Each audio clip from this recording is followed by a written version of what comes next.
is, you know. Oh, I say! Messi. Oh, brilliant skill from Lionel Messi. Surging forward with real menace here. Brilliant from Messi. Oh, what a goal that is!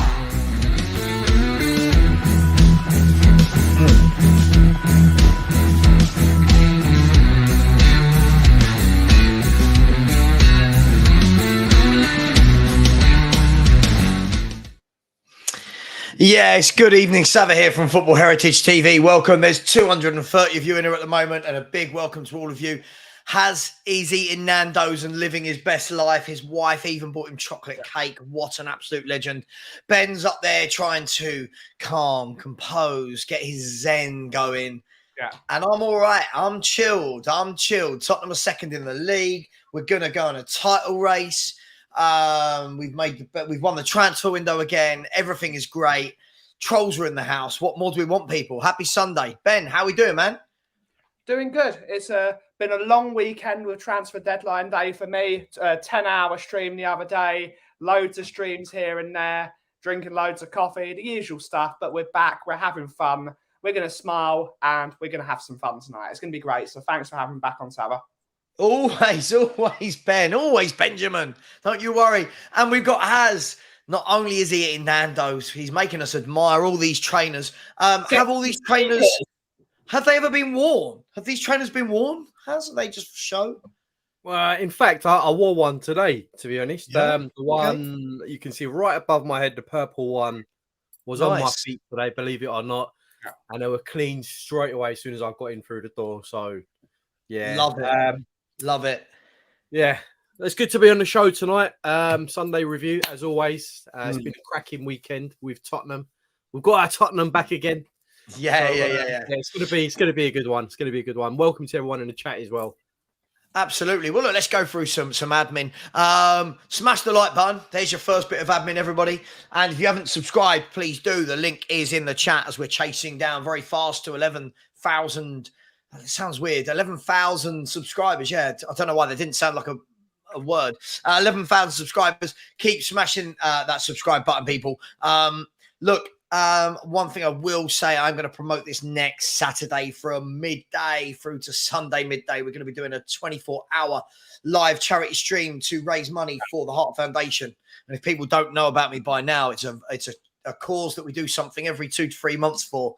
There will be official links so that you don't ever have to, the money never has to go through me. For those people that do want to put super chats, I do put the money to the charity and then I put the receipts up to show that I have for anyone that doesn't believe me. But please join us at 12 o'clock on Saturday, right the way through to 12 on Sunday.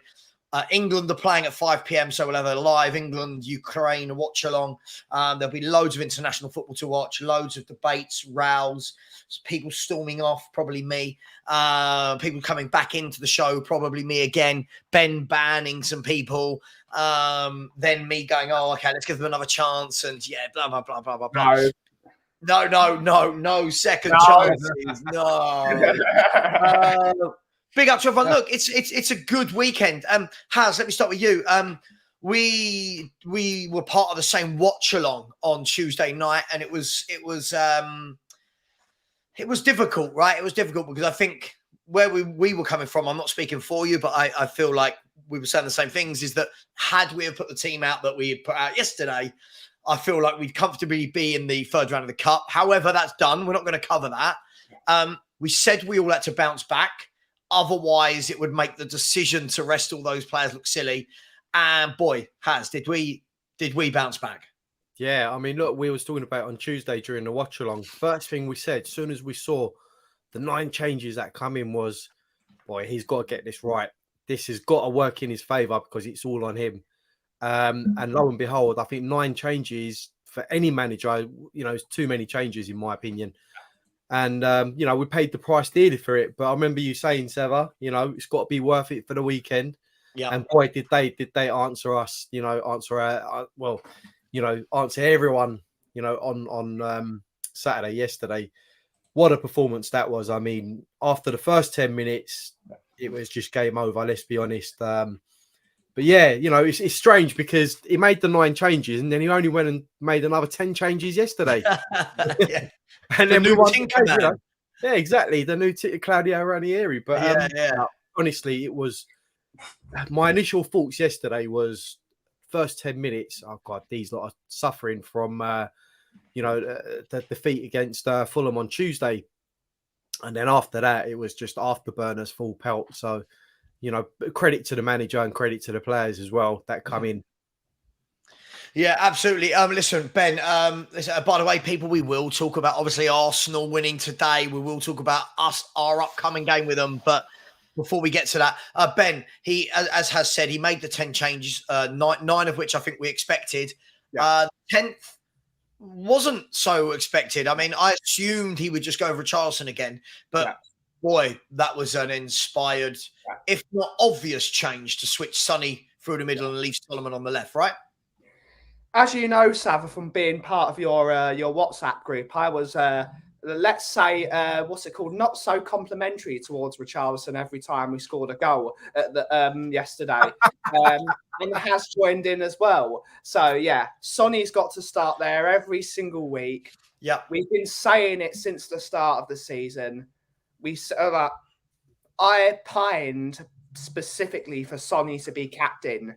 And I think it looks inspired him to be captain. He's gone into that role so well, like a duck to water. He's absolutely brilliant in that number 9 role as well. Might I say, slightly Harry Kane-esque, drops slightly deep, goes off the left, goes off the right, can beat a man when the ball's put over the back with his explosive pace that he has, that he's been using so well, which is what he's best at. Short run, bit of pace, get a bit of space, back of the net. And it was inspired, and it allowed Solomon to play in his natural position, and he played very well there.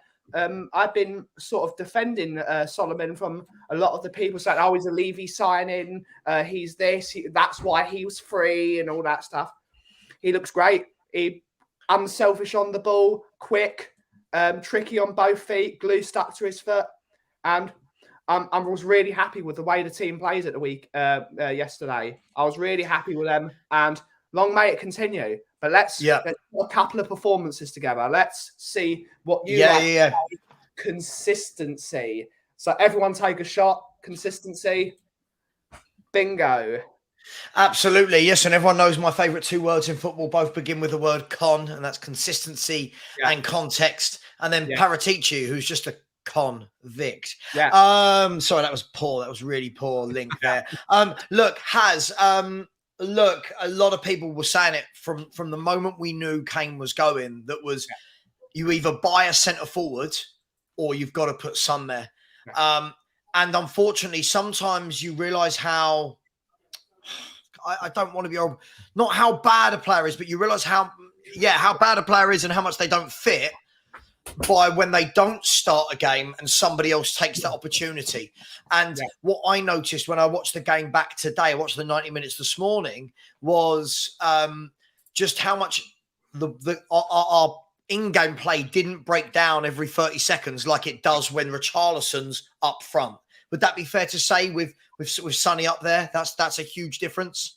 Yeah, do you know what? I think you bang on, because I think if Richarlison is on the bench and he's watching Son play up top in that 9 role, he has to be taking notes, in my opinion, because he put on a clinic yesterday in how you control the ball. Because let's be honest, Sonny, when those balls come in, his control was fantastic. Even when he slightly couldn't control it, he found his feet again and took control of the ball. But I think Sonny, for me, was just fantastic. And if Richarlison was watching that yesterday, that is exactly what he should be aspiring to. But I just feel like, for me, at his age, having already played in the Premier League for a number of years, I think you can't teach anymore. You can't teach. You've either got it or you haven't. Sonny's got that. It's no coincidence that you've got players like Solomon, Porro making, those passes to Sonny, because they know that he's going to be on the end of it. They know that he's going to latch onto it and he'll score a goal. If you look at the difference when Richarlison's playing, how many times were we trying to thread balls like that through to Richarlison? Not many times. So for me, I think it makes the world of a difference. I think Having someone like Son up there is what we was calling for weeks and weeks. And yesterday he just proved their point, and he was excellent. Yeah, I think it makes a difference, doesn't it, Ben? In fact, not just the running that Sonny makes. The last 3 games, if we look at the 3 games, Premier League, we look at Richarlison went off and Sonny went into the middle against Man United. We looked so much better. Richarlison came off and Sonny went into the middle against Bournemouth, and all of a sudden we started to find our gear, our second wind in that second half, and everything went through Sonny again. And then yesterday, all 3 of Sonny's goals came from either him being in the centre of the pitch or actually out to the right, a little bit to the right. None of his real good play seems to have come from the left, so to speak. And it was just great to see him scoring goals. But listen, I want to ask you this. We've seen this before, and I do like it because you've got a lot of childish people that now go, oh, all the Sonny haters in the mud and all this. Look, for me, we saw this last season where he didn't do a lot, then got the hat-trick against Leicester, and we said he needs to kick on. He didn't. Something feels different this year. I feel like he will kick on, but it's imperative that he kicks on by being through the middle, right, and not being pushed back out to the left. Mm-hmm.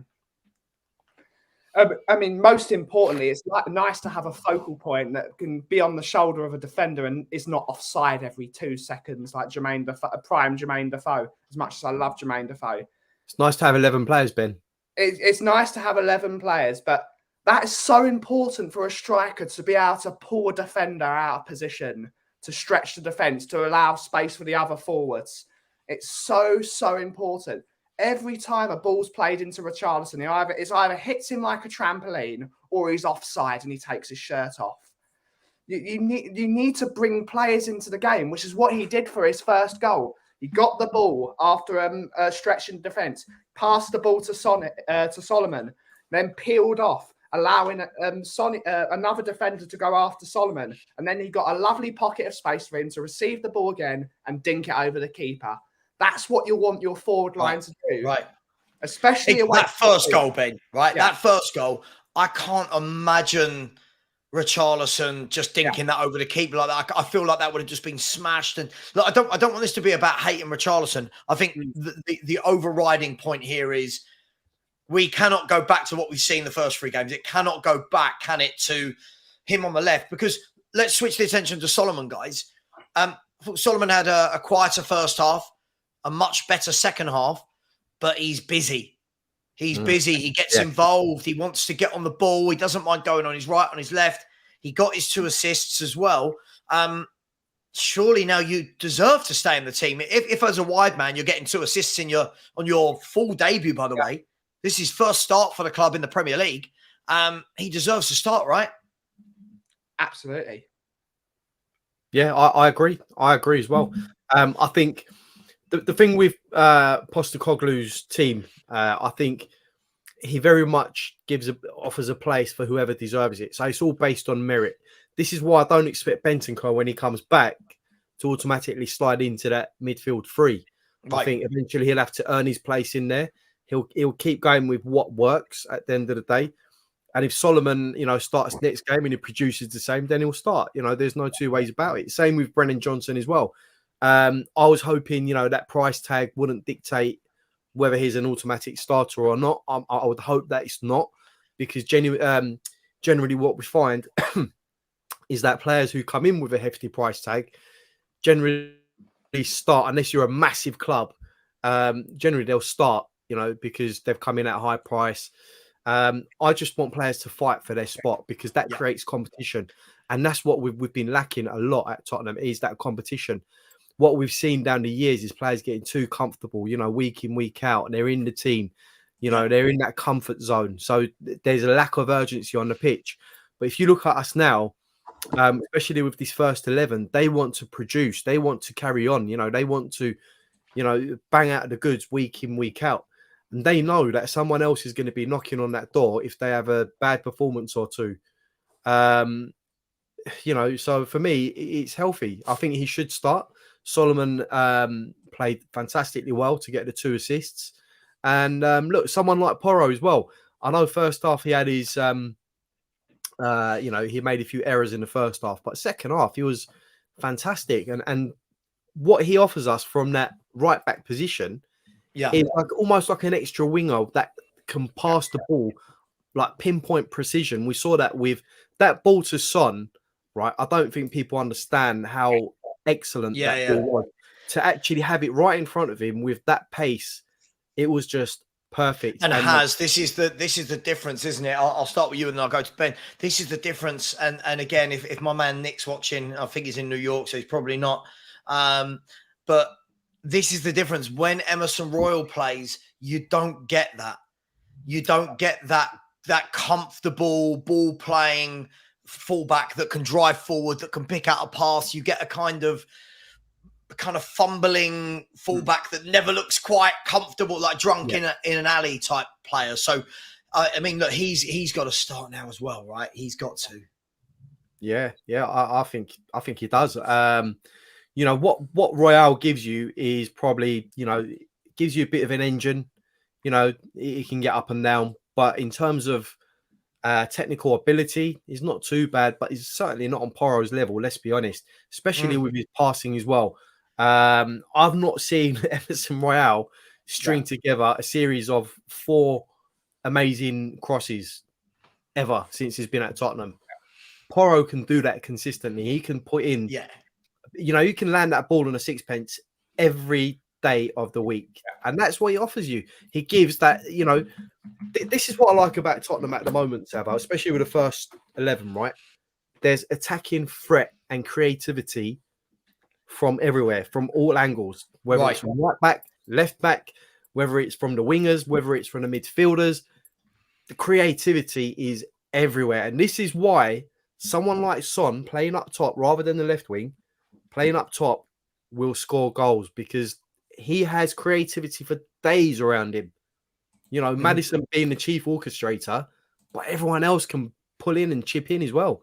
It's fantastic. It's fantastic. Yeah. I mean, Ben, what's your thoughts on the right back situation? I mean, Porro, I'm not expecting him to suddenly be the greatest defensive right back you've ever seen after 3 or 4 games, but he seems to be slotting into that role nicely as Haz goes off for his chocolate cake. He seems to be slotting into that role nicely, and going forward, he's excellent, isn't he? Old Porro. I'm going to parrot the words of my great friend Kuva99. You can teach a defender how to defend. It's all about coaching. But what you cannot teach is pure technical ability. Sure. And what Porro has is pure technical ability, speed. All he's got to do is learn how to channel that speed into being what Carl Walker, when he came into that Spurs team originally, very similar things. Good technical ability, but was a bit shaky defensively. But when he honed that defensive skills and he learned to use his pace, he became a top defender. Yeah. So this is what Porro's got to do now. He's got to be coached into being a better defender, because that second goal was that was like the Pape Sarr thing against Bournemouth. That absolute beautiful daisy cutter pass, like death pass through the defence. You cannot be taught that. You've got it where you have them. You can practice, but you've just got that little sprinkle of magic, that bit of seasoning. That's what you need. I'm not going to bash Emerson because I don't hate Emerson. I think Emerson can be a useful player for us because he's got the mentality. He's got a mentality. He's just not. Has he got the ability? Yeah, but I think Emerson will be a very useful squad player for us. But Porro, when you need to win a game, you need a Pedro Porro who's going to put that ball into those danger areas, because goals win you matches. Goals win you games. sorry, Ben. Sorry, I just had to laugh at that.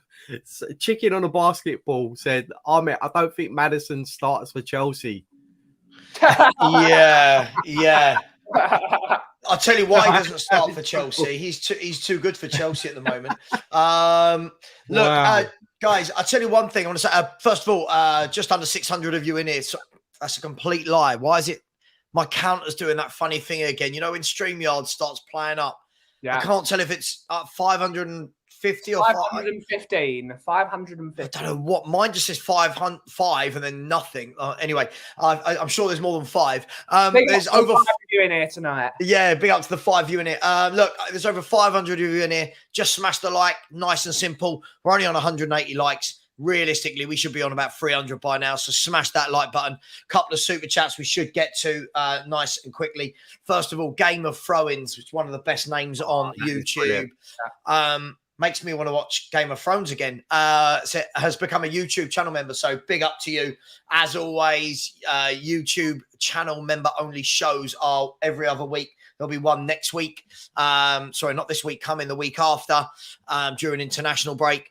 And there's also YouTube channel member only conversations in the community section on YouTube. So big up to you.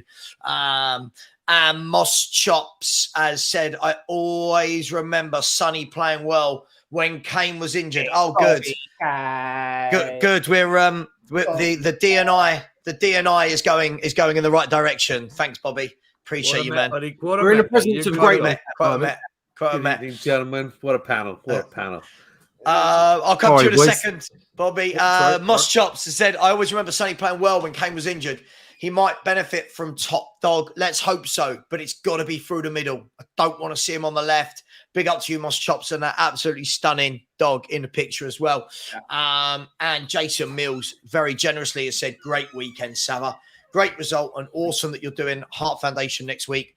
Big up, you guys. Yeah, just to be clear, it's not the Heart Foundation that used to be in the WWE back in the 90s. Yeah. This is raising money for the British Heart Foundation for all heart-related illnesses and issues. So, I mean, we could do a charity for Bret the Hitman Hart. I don't know if we'd get a lot of love or if he needs it. I'm sure he's pretty well off. But, hey, thanks, Jason. Much love. Really do appreciate it.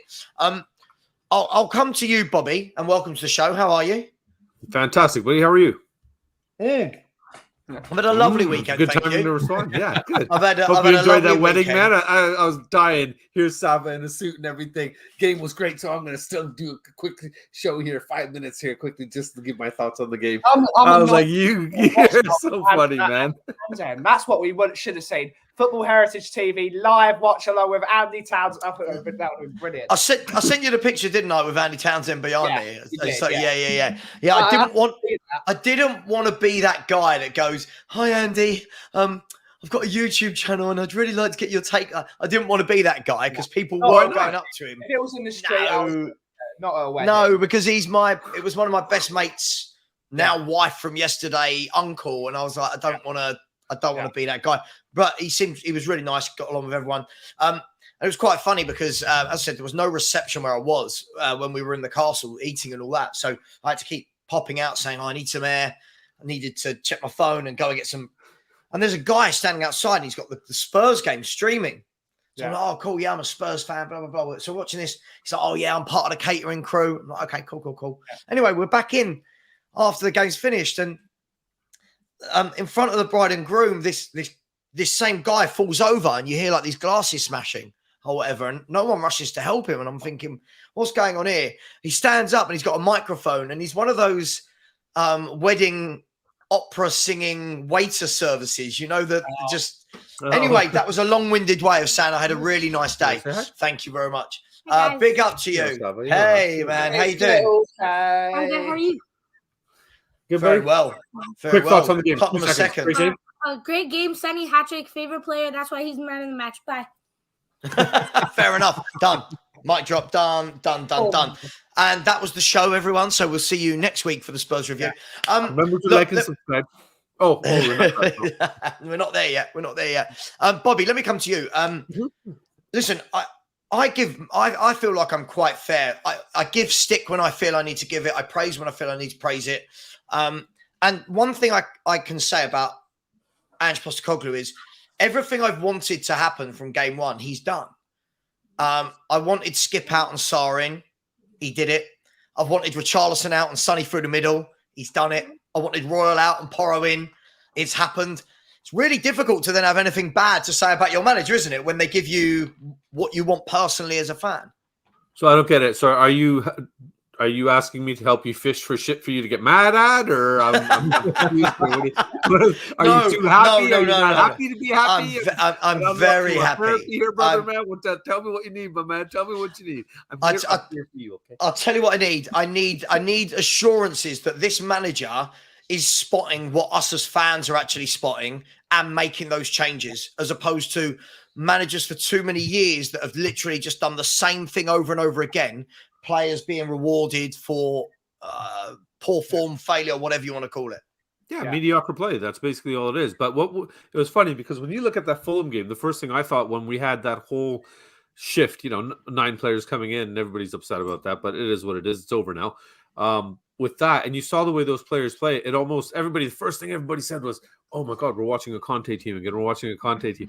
I wonder if because for so long these guys have played that pragmatic, boring shit football, that's what's kind of been ingrained to them, and they weren't just up to speed and ready for the game to play Angie's system. They just weren't ready versus what you see when we get our starting 11, the way they play, the way they've kind of bought into the system and the way the flow is supposed to be. So it's nice to see. And Sonny through the middle, we cried for that. There's another bonus point you can give him. We cried for that. He did that. And look what happened. Look at the result. So one less thing for you to be upset with him about. I don't know. Did you like the shirt he was By the way, I've been upset with nothing he's done in the league. I'm trying to find you something. The league I've been absolutely happy with. It was just the Tuesday. Yeah. It was just the cup that annoyed me. But listen, I'm done. I'm over that. We'll go again next year. But yeah, of course. But the league's great. Just quickly, Indian Guna said before you say, I will admit Arsenal are terrible this season. I don't think you're terrible. I just don't think you have hit your heights of last season. Win today. But aren't you guys repeating the same theme, getting prematurely excited? About what? I haven't heard anyone on this panel say we're going to win a league. I haven't heard anyone say we're in a title race. I haven't heard anyone say we're guaranteed top 4. We've just taken 10 points from 12. Yeah. Are we meant to sit here and be disappointed? Bashful. Should we be disappointed? Disappointed that we've only taken 10. Well, you're disappointed. You're not disappointed. So to be fair, maybe you should. Yeah. Maybe that's what it is. But you're right, Sava. I'm not psychology. Might be. It's because it is an Indian thing. He's Indian Gunner, so yeah. I'm telling you now, he's trying something dodgy on you. Okay? Yeah. Don't fall for it, Sava. Don't fall for it. I'll be the first one to sit here and say we're not winning the league. Like my homeboy Kuva, we're getting the double. Little K says we are. We are. We are winning the league. We're finishing first. We're finishing first. Haz, let me come to you.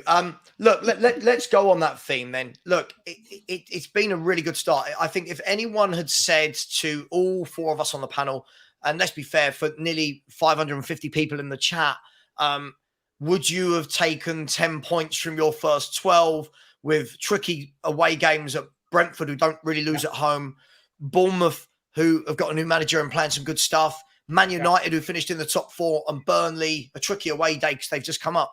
Surely, we would have bitten anyone's hand off for 10 points from 12, wouldn't we? Put it this way, right? Before we made any signings this season, I believe you asked us a question, Sava. That question was... I've got it written down. Where do you think Tottenham will finish as the team is currently right now, with the team that we have right now? And I remember saying to you, probably 4 points from the first 5 games. Yeah. That was my answer, 4 points.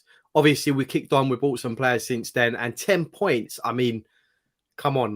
From the first 4 games, I think is exceptional. You have to factor this in as well. The transition period, instilling a different brand of football for the players, bedding in new players into the team as well. Whilst he's done all that, he's managed to play great football and he's managed to win games as well. So that's what makes it more incredible. So for me, I think it's a fantastic achievement. But can he go one step further and beat Harry Redknapp's record, which I think is 12 from 4 games or 5 games? Must be from 5. Must be from 5, right? 5, yeah. So if we win the next one, it's 13. So he would have had the best start, I believe, in the last 15 years or so. Yeah. I mean, let me ask you, Ben, look, Haz makes a great point. What makes it even more impressive for me is we did have that real kind of interrupted, fragmented pre-season. You know, where we had the game, the last minute change with the Roma game. Then we had the game called off because of typhoons. Yeah. You know, we didn't really play a lot of football in pre-season, plus implementing a new philosophy, plus losing Harry Kane, and 10 from 12, and Sheffield United up next. Now, I'm not going to get carried away, but I'm sorry, surely that's a banker, isn't it? Surely that is... I know, so I'm doing it on. I'm putting the mockers on it. Surely that's 3 points at home. Why do you have to say it, man? I said the same thing when I got this Sheffield United ticket when we went there in the cup. I remember what. He was waiting for that question. He was waiting for it. Can you show us that ticket again? Why does that ticket look like it's from like the 80s? I mean, it's so creased. What have you been doing with that ticket? No idea, to be honest, but it's there. Well, now you know what kind of mood he was in at the end of the game. Like just crumpling it up, then uncrumpling it, crumpling it. It was in a few pubs that night. But one game at a time. Yes, we should beat Sheffield United. Yes, we should beat them. But remember, it's the Barclays Premier League. Anything can happen in the Barclays Premier League. They put 10 men behind the ball and we can't break them down. They get one counter-attack and that could be the end of us. Let's keep it. Let's one game at a time. I reckon we will beat Sheffield United, but there is no certainty in the Premier League unless it's Manchester City winning the Premier League because they're just that damn bloody good. But... yeah, I think we should beat Sheffield United. We are a better side than them. They've just come up from the Championship, but you never know. It's a big game for them. Full house at White Hart Lane, and you never know. But we should be able to get through them. We should be able to beat them. Let's have a look at that. It's a Danny Blanchflower quote when a journalist went up to Danny Blanchflower back in the 60s and he said, "So, Mr. Blanchflower, how do you think who do you think is going to win today?" And then Danny Blanchflower said, "Well, that's why we play the football game to find out who wins." Listen, I'm going to completely disregard the great Danny Blanchflower, the only captain. Sorry, is he the only captain to have won a league at Spurs or one of only two? No, 51. 50. He won the league. He was the captain in 61, right? 61. Yeah, sorry. The name of whoever was 51 goes out my head. Anyway, I'm going to disregard him, Bobby K. I don't care what anyone says. You can't stick 10 points on the board and then against Sheffield United, and I'm going to bring this up. Big evening to Nicholas Nichols. That's a lovely name. I'm going to show you this, Bobby K, all the way from Canada. There you go. You can see there, Tottenham Hotspur in second place. You better make that shit bigger. Bigger? Oh, a lot bigger. How old are you? 47, man. Come on. 47. Look, Sheffield United. Sheffield United at the bottom there with 1 point from 4 games. 4 games. Okay. I mean, you've got to say that, you know, they've scored 4 goals. They've conceded 7, -3. They've got 1 draw, which I believe was against Everton this weekend. I don't care what anyone says, Bobby. That's 3 points. That has to be 3 points. But they barely, they held on against City as well, right? City just barely scraped by them 2-1, wasn't it? Oh, yeah. Mr. 99.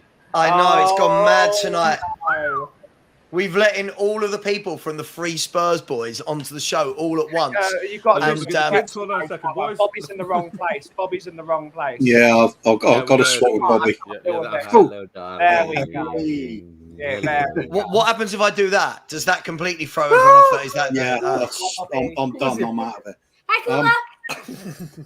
Hello, little K. How's it going? We're winning the league, mate. I agree. Doubles I'm good. How are definitely you? on. Okay. Yeah. Bye, guys. Dance later.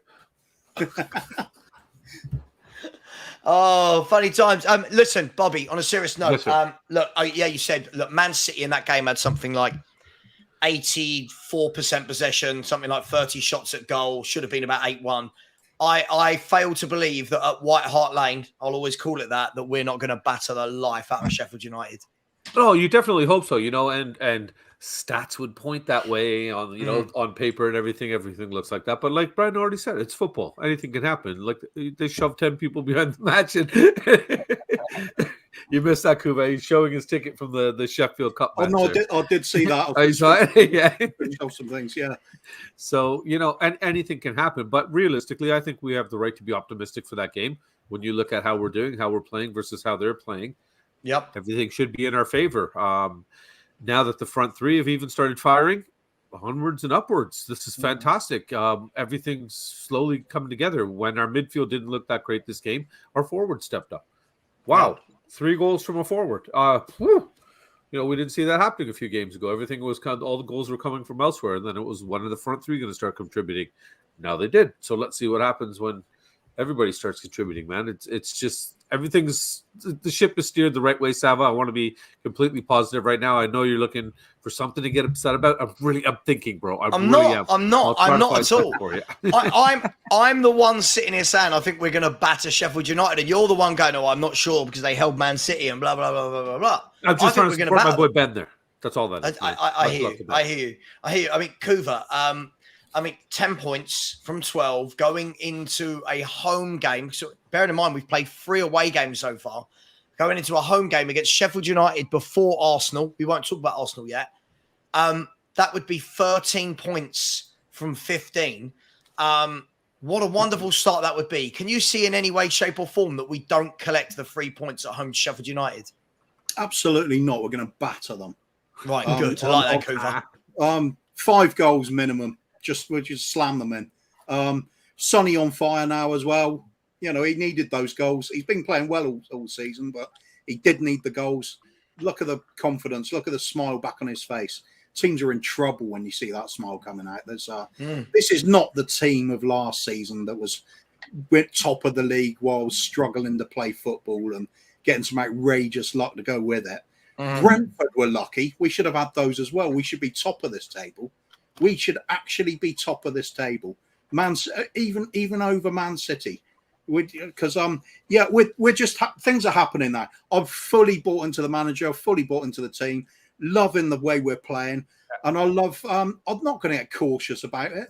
No way. I think let's get loud about it. Let's enjoy the moment. We are Tottenham. Be bloody proud of it. The cockerel is back on the ball. The chest is puffed out. We're crowing. Everybody can have some. We're coming for you. We're taking the league. We're taking the cup. Oh, he's back. It's all happening. Back, Illusion train. Full steam back, ahead. is he? Oh, he's watching Tottenham again, is he? He's watching Tottenham again. Sorry, Ben. I'm abandoning you. I'm jumping. I'm flip-flopping. When times were tough, where were you, Kuba? Oh, I'd rather watch James Bond reflip. Yep. Hey, it was Indiana Jones, man. It was Indiana Jones. Give him the chest. Let's hear it. Damn right. Flip-flop central. Flip-flop central, mate. Like I said. Ben always quotes me. Flip-flops are people that change their mind when they watch things. There's something different when you haven't been watching and then you come back in with the positivity. That's a whole different level of. I stopped watching because it was so crap, Sean. Unbelievable. Yeah. The audacity. It's not flip-floppery. It's audacity. It's unbelievable. Riding the roller coaster, mate. Riding the roller coaster. When things are good, we are the greatest team on earth. When things are bad, we're the worst. Well, I mean, that's a way to introduce yourself to the show, Sean. I'll come to you in a second. What I've noticed is all the Arsenal fans that come in here, and you're more than welcome. Everyone's welcome. We need different fans. They're all getting a little bit salty, like going, "Oh, you had a go at us last year for getting excited." I think the difference is, Arsenal fans, you lot didn't shut up about telling people you were winning the league. You lot did not shut up about telling every man and their dog, whatever stream I was on, we're winning the league, Saka's the best player in the world, blah, blah, blah, blah, blah. We're just sitting here saying how nice it is to have 10 points from 12 games. Other than Kuva, who's predicting a treble until Tuesday night, and now it's gone down to a double, I don't think anyone else is talking of title charges, are they yet? I mean, surely at the moment we're just saying this is a really positive start that we kick on from, right, guys? Yes. Yeah. Take it one game at a time, I think. Yeah. Right. Right. So it's just Kuva that's putting the Tottenham fans by saying we're going to win a title and We're winning that, yeah. I miss feeling The like double. this about my club. Nobody's taking it away from me. Delusion full on. I'm enjoying every moment. But what Coover doesn't realise is that It's okay, Coov, because you know what? The next time Tottenham lose a game, there's always another James Bond rerun for you to go and watch. You know, it's all good, bro. It's all good. I'm taking receipts, my man. I'm calling out the nonsense. Where were you? Where were all? Like, there's so many people that I want to call out. I'm not going to do it. I'm not going to do it tonight. But I'm taking receipts. Like, there's so many people. Where was I? The reason I didn't watch us last season wasn't because of the results, Sean. It's the way we were playing football. It was crap. Yeah, true. I can take losses this season when we're playing good football. I'm okay with that. Sean's turned into Greta Thunberg, isn't he? Where are you? No, it's not just. I love Cuba to Where pieces. are you? It's always all. Yeah, It's always all love. It's not just Cuba. Like, listen, Sava, I'm going to call you out as well, bro. Like, you're calling out this whole, like, you like Andrew's listening to you play Sonny through the middle. 2 months ago, you were saying, sell him. I'm so sick and tired of Sonny. I want him gone. I'm bored of Sonny. I'm bored of Sonny. Don't pretend like it didn't happen. Well, I'll tell you what. I think everyone. Sean's coming on it to try and win his 5 minutes of fame. As Haz and I was saying earlier. Listen, I've said if Sonny's going to play in this team, I've said this all summer. He has to play through the middle. He is no longer a left-sided guy. That's what I've said all summer. What I said last summer, last season when he was poor, I would have been happy to let him go. But if he's going to play through the middle and score goals, that's where he's got to play. He can't play on the left. He doesn't do anything from the left. You've even said it, Sean. You've even been saying it. I said sell Sonny. I didn't say sell No, Sonny. not sell Sonny. No. Hey, boys, get me the popcorn. I feel like if we're going to bring things up from like a year ago. Let's have it right. Let's have this right. It was 2 months ago. It was at the start of the summer. Start of the window. No. Sean, excuse FC. Do you know what I think? Do you know what I think happens here, right? Is people confuse when I'm asked the question. Hang on. People got to own their previous opinions. Hang on, slow down. I think people have got to decide the difference between when you get asked a question of, if Saudi Arabia come in for a bid for 120 million for Son, would you take it? Yes. Versus, would I actively sell Son otherwise? No, not unless there's a replacement. I'm not having it. Sabo, you can't rewrite history, bro. I'm not trying to. You do, mate. You did it with the Romero thing as well. I can't. I'm not doing this again. I'm not doing this again tonight. I've had people in my chat saying this. I've had to send them clips of me saying all summer, Sonny has to play through the middle. Sonny has to play through the middle. Sonny has to play through the middle. I've said it all season. Has every show me and you were on it. I say it to you. Sonny has to play through the middle. Has to play through the middle. And then Sean wants to pop up and like a super fan, like I stuck by Conte and I love Sonny and blah blah blah. Oh, blah blah blah. No, I own it. I own No, seriously. Okay, no. One thing I'll ask you, Sava. Sorry, if we're calling people out. I was wrong about Vicario. I was wrong about Vicario. I was wrong about so many. I've been wrong about. I'm okay with owning it, but just own it. I don't think you were wrong about Vicario. I just think it was a snap decision based off of half a preseason game. I think it's own their takes. Like, let's not pretend like it didn't happen. Yeah, last year I would have sold him. This summer, if someone from Saudi Arabia offers you 120 million pounds for Heung-min Son, I'm taking it. But from the moment he said he's not going, we said cool. That wasn't condition. No conditions. You would just say I'm bored of them. I'm bored of them. I have been bored of watching that front three play, which is why now I want to see Solomon playing. Yeah, I want to see something different on the right wing. I'm bored of Kulu. I'm bored of Sonny on the left. If he's going to mix it up, I'm cool with that. But you've got to mix it up. It can't be the same thing every time. It really, really can't be. Anyway, before Sean came in and started rattling cages, we're actually having a really positive conversation where no one was calling anyone out. No, sorry. No. What? If we're calling people out, I apologize for coming in heavy. Sorry, Bobby. No, it's all good. I want to call Sava out because Sava, you know what? There's one thing as far as I'm concerned you should take ownership for. How the hell are you at a wedding dressed all sharp and shit? Yeah, Andrew Townsend right there.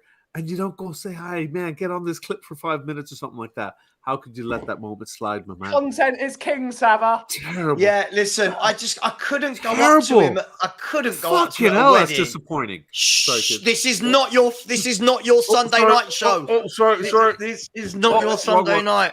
Fudging my English man. No, this is my main show of the week. Charlie. Yeah. Anyway, so that didn't happen. Look, guys, we're going back to Sheffield United at home. And the reason why I wanted to talk about that and the need to win that game is that we're stuck level on points of Arsenal. 4 games in. I don't read too much into it after 4 games. I think I've said quite openly before Sean tries to find a receipt that didn't happen, that I always believe that you look at the table after about 10 to 12 to 15 games to find out where people really are. But are we denying receipts that didn't happen? Come on, my God, no, you're not. He's not listened to what I said again, has he? The point of this was the reason I've come in hot. The reason I've come in hot, so everyone knows in the comments, the reason I've come in hot is because of what happens in WhatsApp groups. And it's not just on Sava, but there's loads of WhatsApp groups that I'm in. People start denying things. People in the comments might think, oh, Sean's just come in like shooting for no reason. But there's things that happen in WhatsApp groups that there's people pretend that they don't say things that they've said.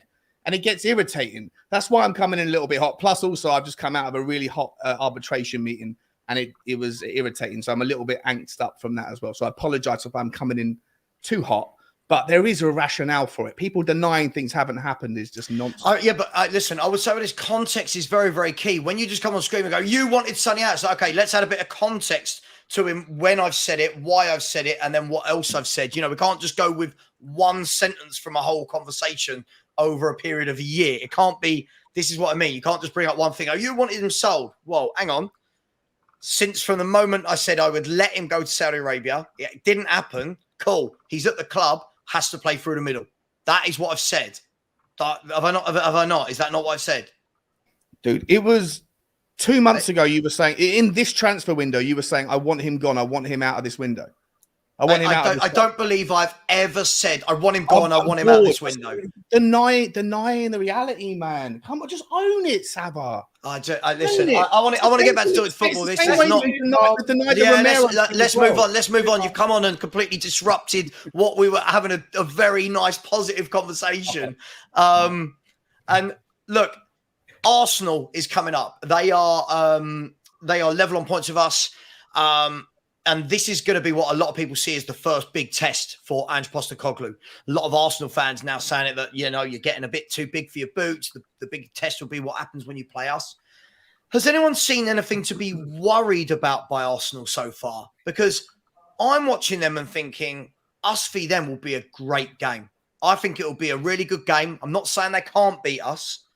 But I think it will be a really good game with 2 quite evenly matched teams, if I'm brutally honest. Is anyone worried about that? And is that Big Ange's first test? I personally think it's going to be an end-to-end one, because the thing is, I think Postecoglou is not going to back down. He'll play the way he wants to play, regardless of the opposition. There's no reason why we can't go to the Emirates and have a go and play the football that we know that we can play. I don't think they're going to back down. They'll stick to their philosophy. I think it's going to make for a great game. For the first time, you're going to have 2 teams trying to play great football, passing it around. I do think being at home, they might try to have more of the possession. They like to camp in the opposition half as well. So, look, it could be anyone's game. But I don't think, their defence still looks a bit iffy to me there. They've still got that sort of soft underbelly. If we can get in there, we've certainly got the creativity and the firepower up front, I think, to cause a bit of damage. So it's not going to be like last season or the years before, where we just, go over there, soak up all the pressure and then hope to catch them on the break. That's not going to happen this year, that's for sure. But what you're going to see is great football. And I think there'll be loads of goals in it. There's no 2 ways about it. There's going to be loads of goals in it.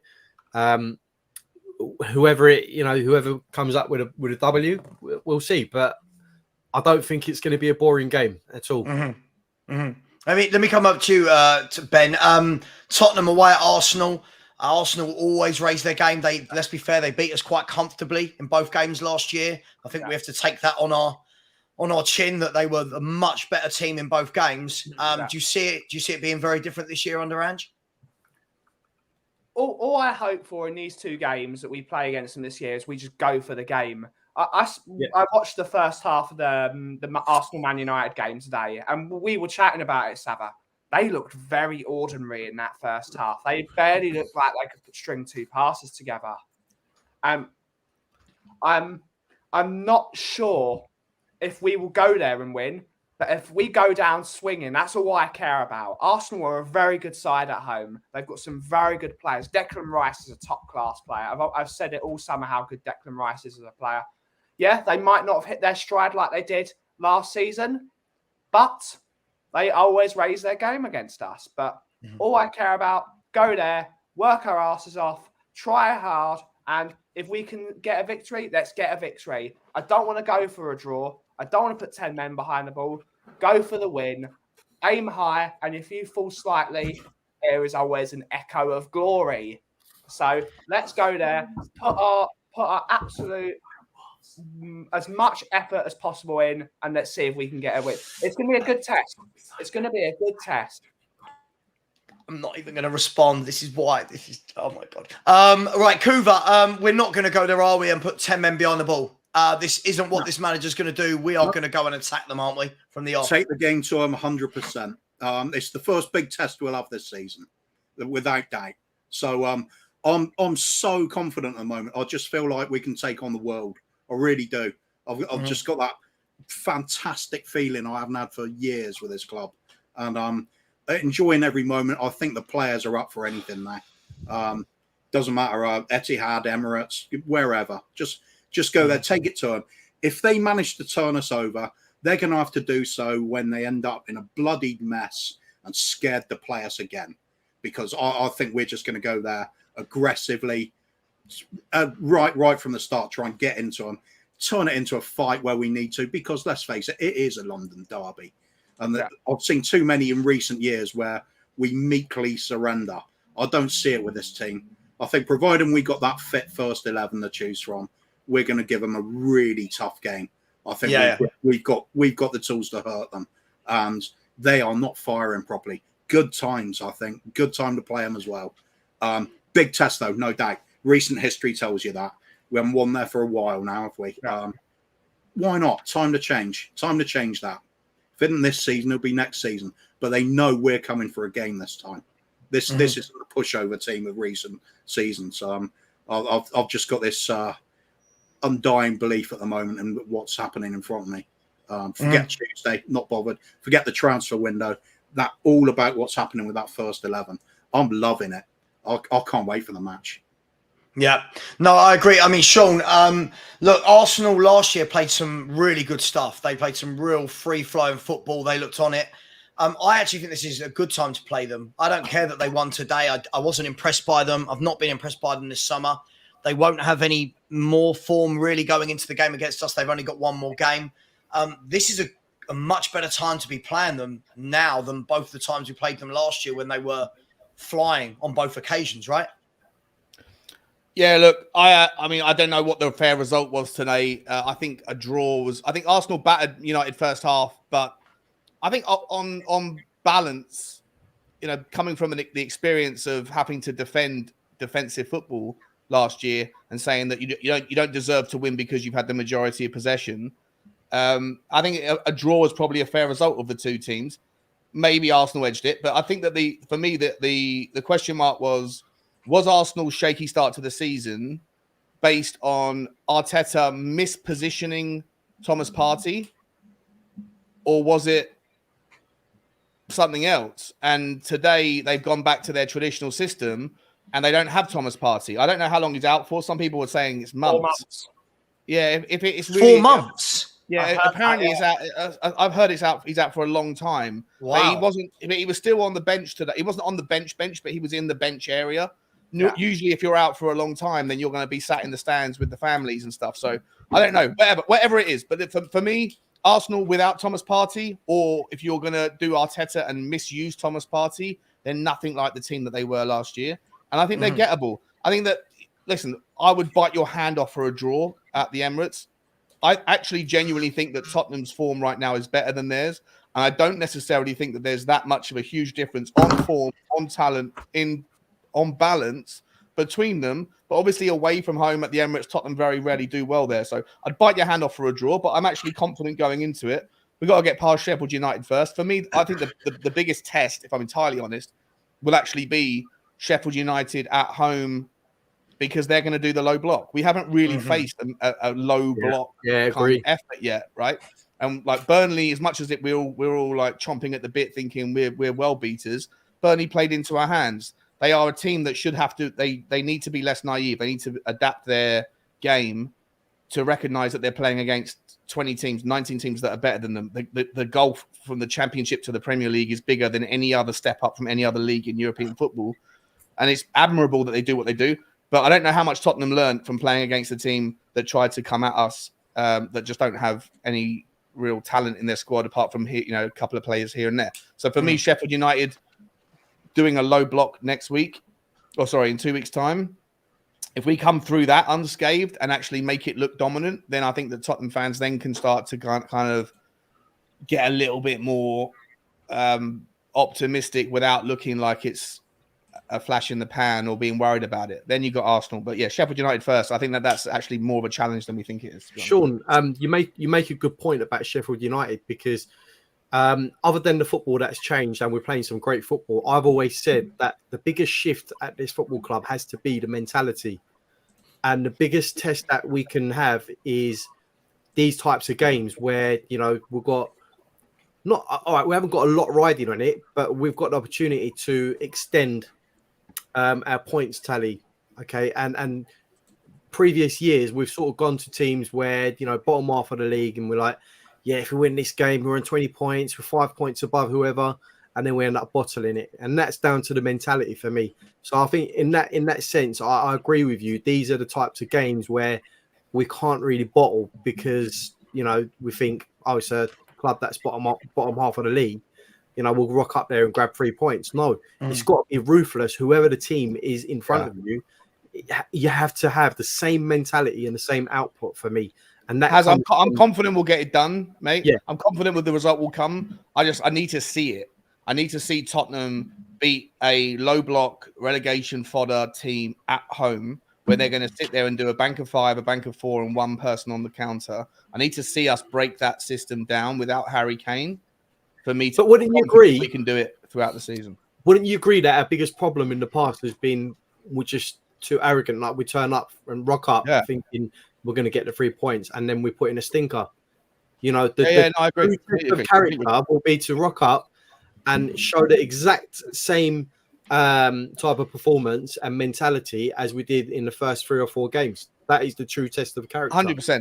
So for me, like, I'd rather us beat Sheffield United and then lose unluckily against Arsenal. I know it sounds crazy, than us find a way to sneak a win or to draw against Arsenal, but not be able to figure out Sheffield United, because we're going to get more benefit out of unlocking teams like Sheffield United this year than we are beating teams like Arsenal away. I'm not expecting the result against Arsenal. It'll be great to get it for bragging rights and for confidence, but actually figuring out, can we unlock teams like Sheffield United at home, to me is more important than us getting to a top 4 or 5 position than not figuring that out and then getting a good result against Arsenal, which I think actually is probably more or less unlikely because of the way that Arsenal are going to set up. So lots to take in. But I appreciate your point. Has 100%. Bobby K, look, I don't know if did you watch the Arsenal Man United game today? I watched most of it, bits and pieces, basically. I thought there was a lot there that showed that back 4 can be got at. I just felt like Man United, Rashford, wasteful. I know he got a great goal in the first half, but there were so many times when you're thinking, do something, and he's just wasteful. I think we can get at them. I think the biggest thing for me is they're going to think exactly the same when looking at our fullbacks. Yes, our fullbacks are brilliant going that way, but this is going to be a big test. Saka, Martinelli running in behind Udogie and Porro. That's going to be the test, right? For me, it's going to be down the channel. So I think through the spine of the team, I'm not seeing a lot of difference in the sides, if I'm brutally honest, other than the fact that I think that they've got Havertz and we don't have a Havertz, and take that how it's meant. Thank God. What do you make of it? Arsenal away. What can we expect? I think you're wrong. First off, you're asking me about these two games, so I think we have the right to be confident to get the 6 points out of these two games. We have the right mentality. There's that air of confidence now that we haven't had in a very long time. That staleness is almost gone. It's gone from the club. It's gone from the players. You see it in them. You see the way they're playing. There's this energy to them. There's this smile on their faces again. It's fun. Football is fun again. How beautiful is that? Look how smiling this guy is. So if we see them enjoy it, us as fans now, look, it's generating to us now. You know, it's got that trickle-down effect or trickle-out effect, however you look at it, ripple effect, and we're just beaming. We're really, really enjoying it. So I think these boys, because of just that simple mentality, like Has touched on, with the right mentality, push forward. Know where you have to get 3 points and know where you think you can get 3 points. That's basically the difference. Are we not getting a tiny bit too carried away, though? Like to say, so what? Yeah. So what? Yeah. Okay. Right. Sure. Okay. Yeah. But this is a football debate show, right? Like, I don't want to just go with full delusion that because this is what we do. I feel we set ourselves up. We've had a good start. We go. We are 100% winning a game in 3 weeks' time. We don't know. Listen, Romero comes back with a broken foot. Maddison comes back with a broken foot. Now all of a sudden, is everyone as confident that we go to the Emirates and win a game without Romero and Maddison? Everybody breaks a leg. You know, anything can happen, Sava. You know, so right now it's let the good times ride kind of situation. The only thing I say where you're wrong is I don't think Udogi's done anything really wrong from that left back position in any of the games. No, I don't think he's done anything wrong. And going forward, he's looked solid. Porro even. All of us, I think, when he shifted back to the right back position, thought he is going to be a liability defensively. He's a major, major problem. And he's been very decent as far as I'm concerned. I think he had, the one mistake that cost us a goal there yesterday.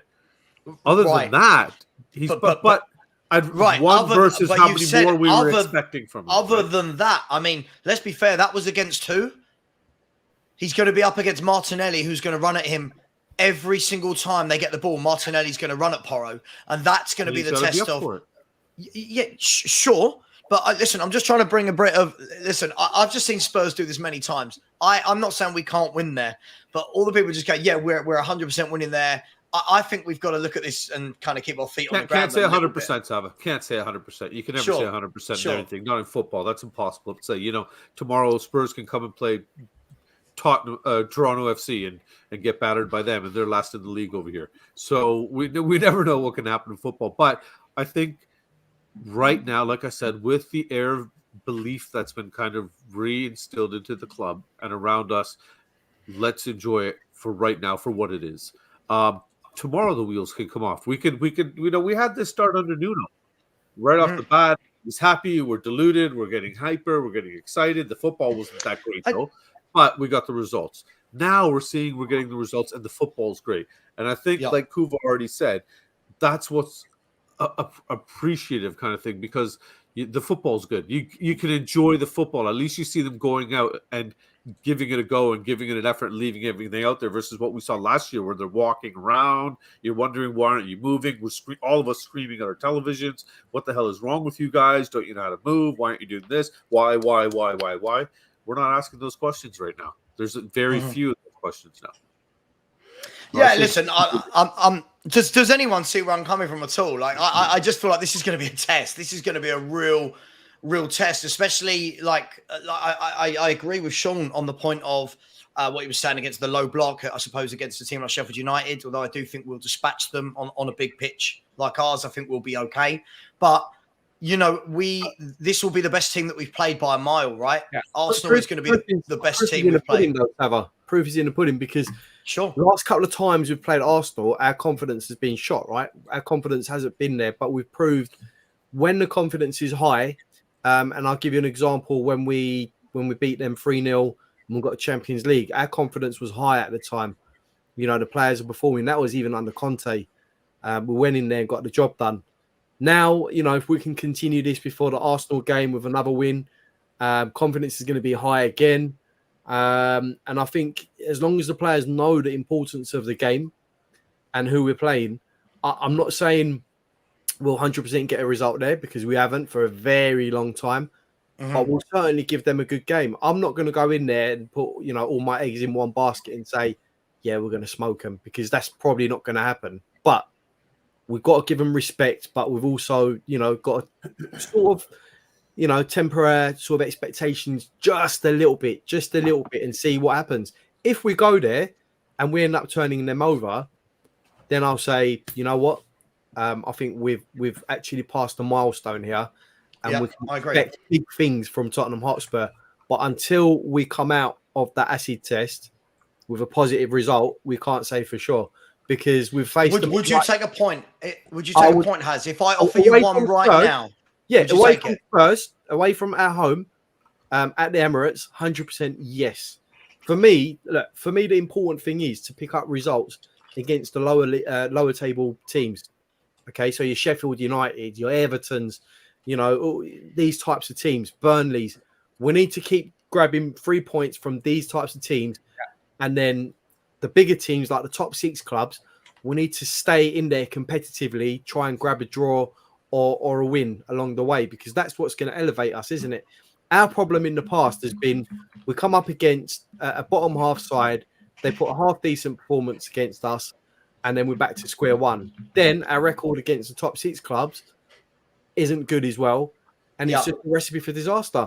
I always say this: as long as you're winning the other games around the top 6, then you're always going to have a fighting chance of getting a result against one of them. We turned over City last season as well. Let's not forget that. We turned them over all the time at Stadium. Haz, can I ask you a question? In fact, before I do, listen, I just wanted to announce to you guys into the comment. I'm super sorry for coming in like a raging bull in a china shop. I've had a terrible day, and literally I finished on a phone call, and I've come in with the anger from that, and I've just espoused it. Wasn't my intention. I apologize if I've come in, said things.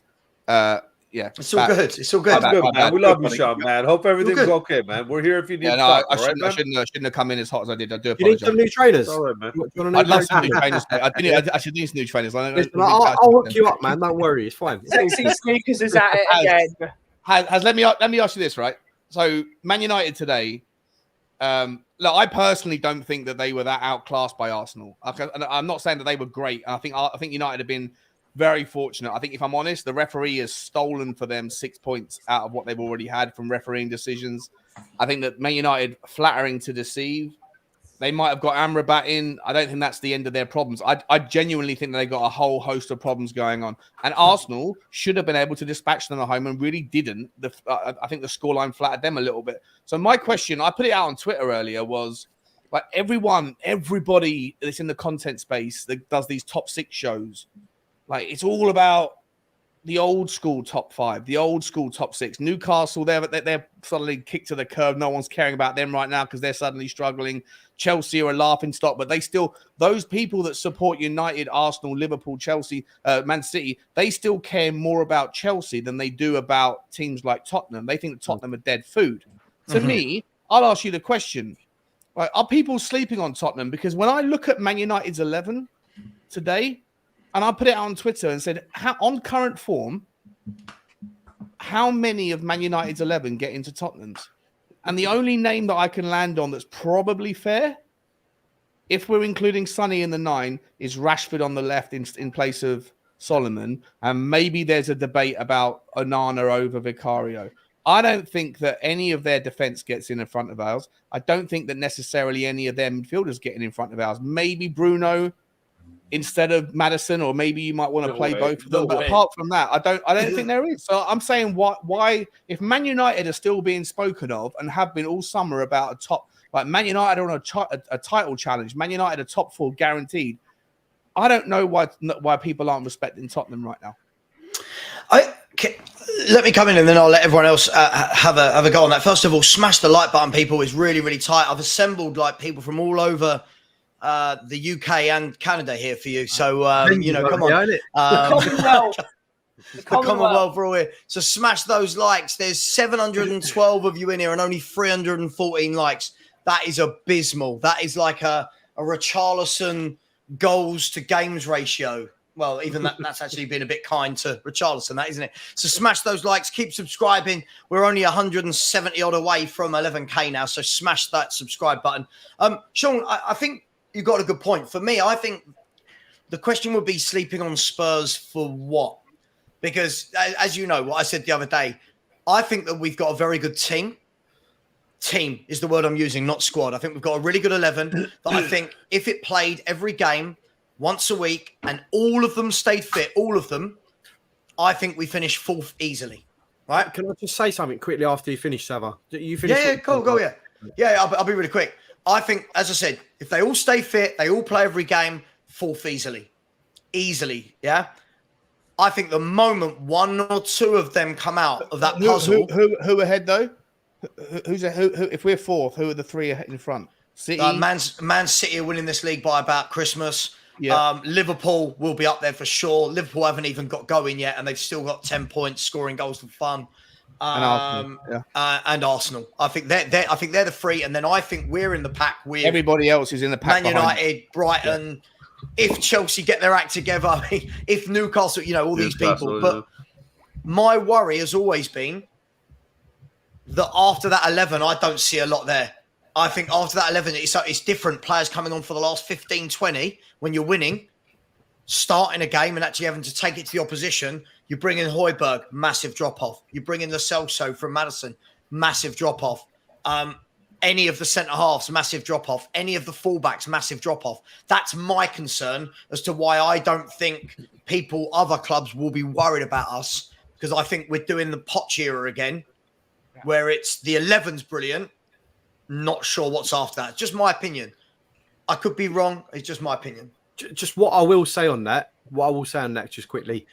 Arsenal last season, I think we're pretty much on the same boat, right? First 11, sure, great. Okay. Sure.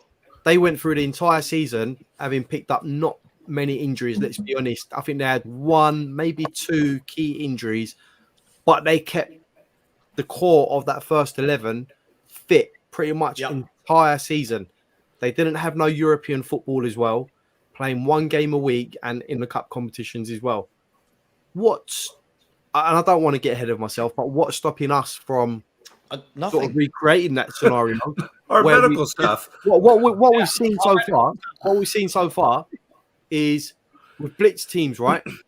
But also Ange's making the right subs at the right time, in that he's keeping those key players fit and fresh for the next game, i.e. taking out Son, taking out Maddison, taking out other key players when the game's done and dusted.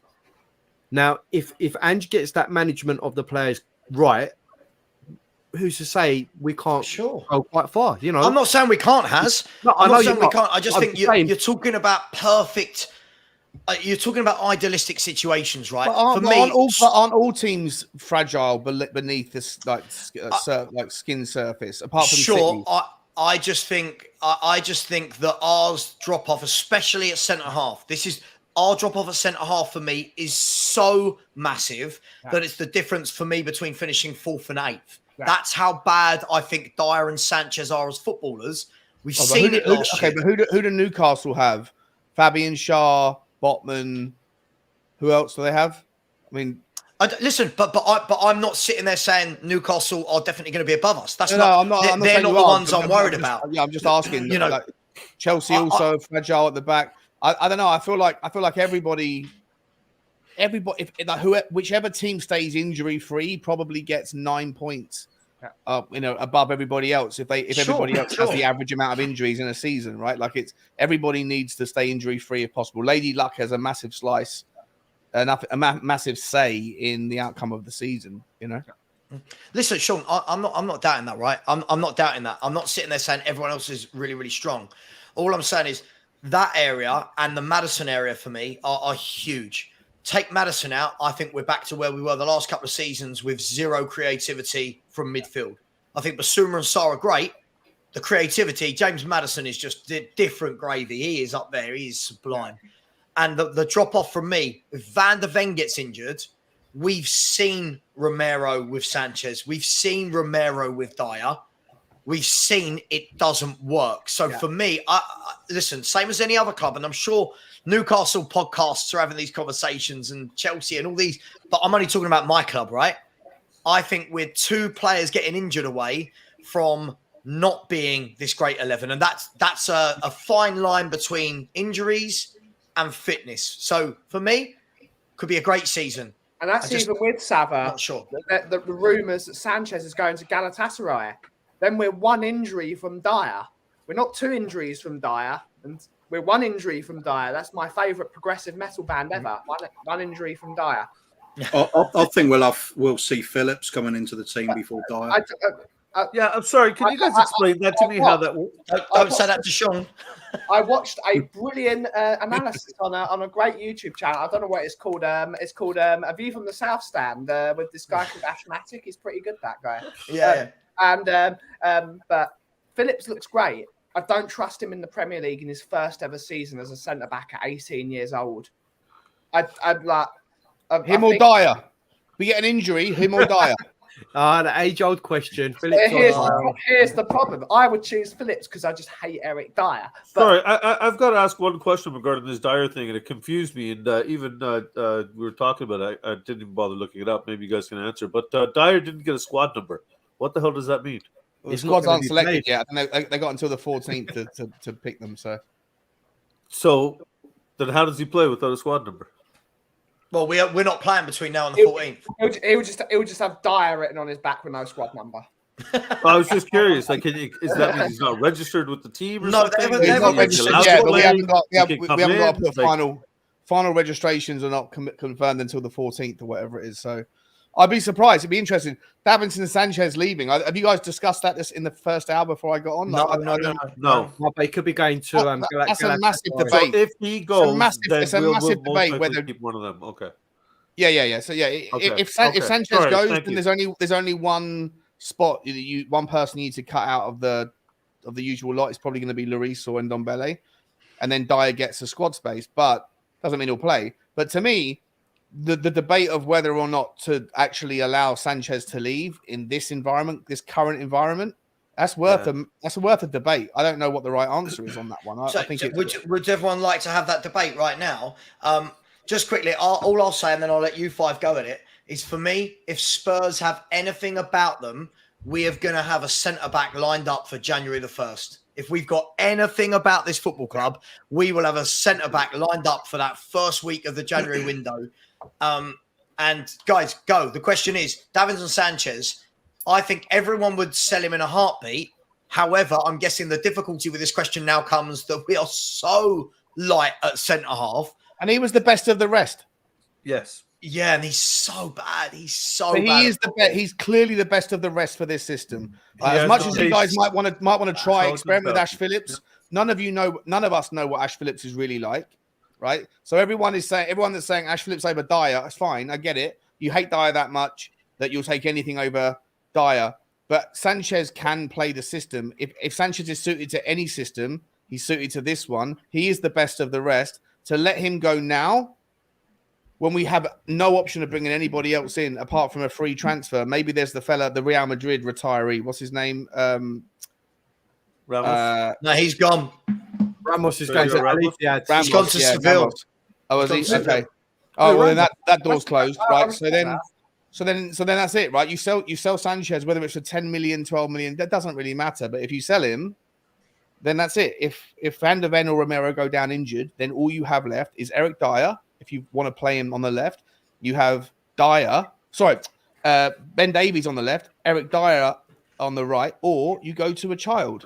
And that is a problem. It's a problem. Yeah, I mean, for me, all these... Sorry, go on, Ben. Shawnee's centre-back next week. Get your shirt on, Shawnee. I've never kicked the ball in my life, Ben.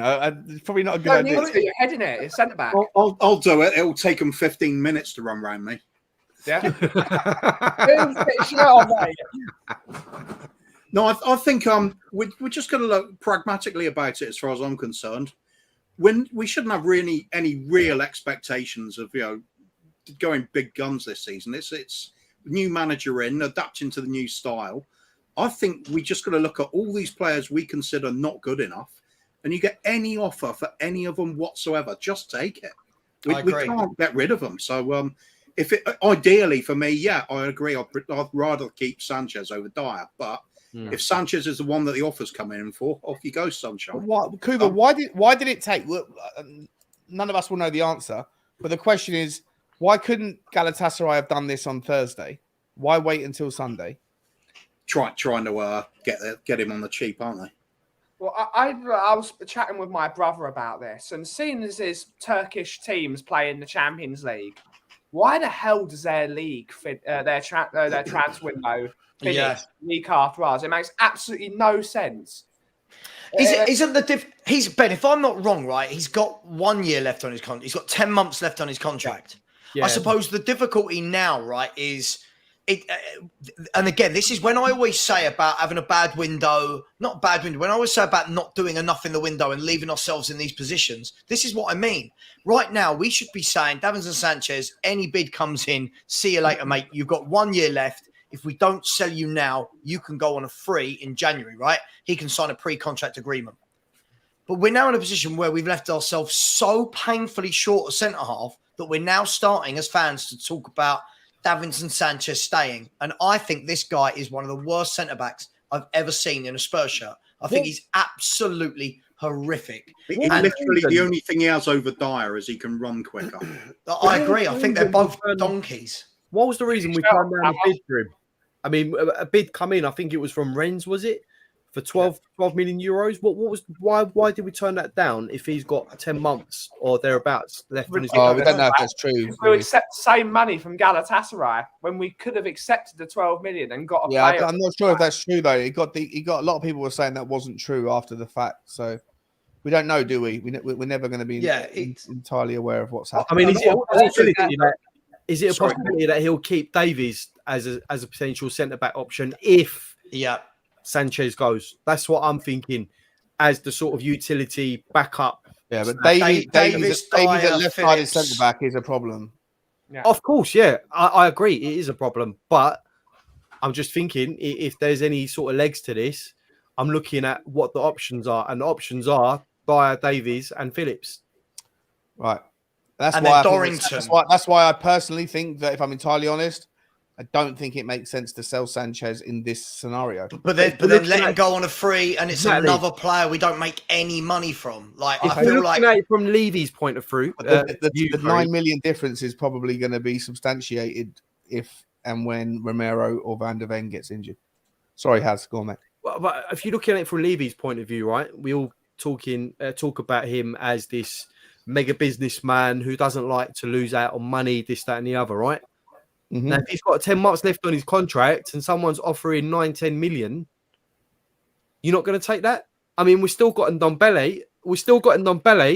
Earning 220k a week. No, I get it.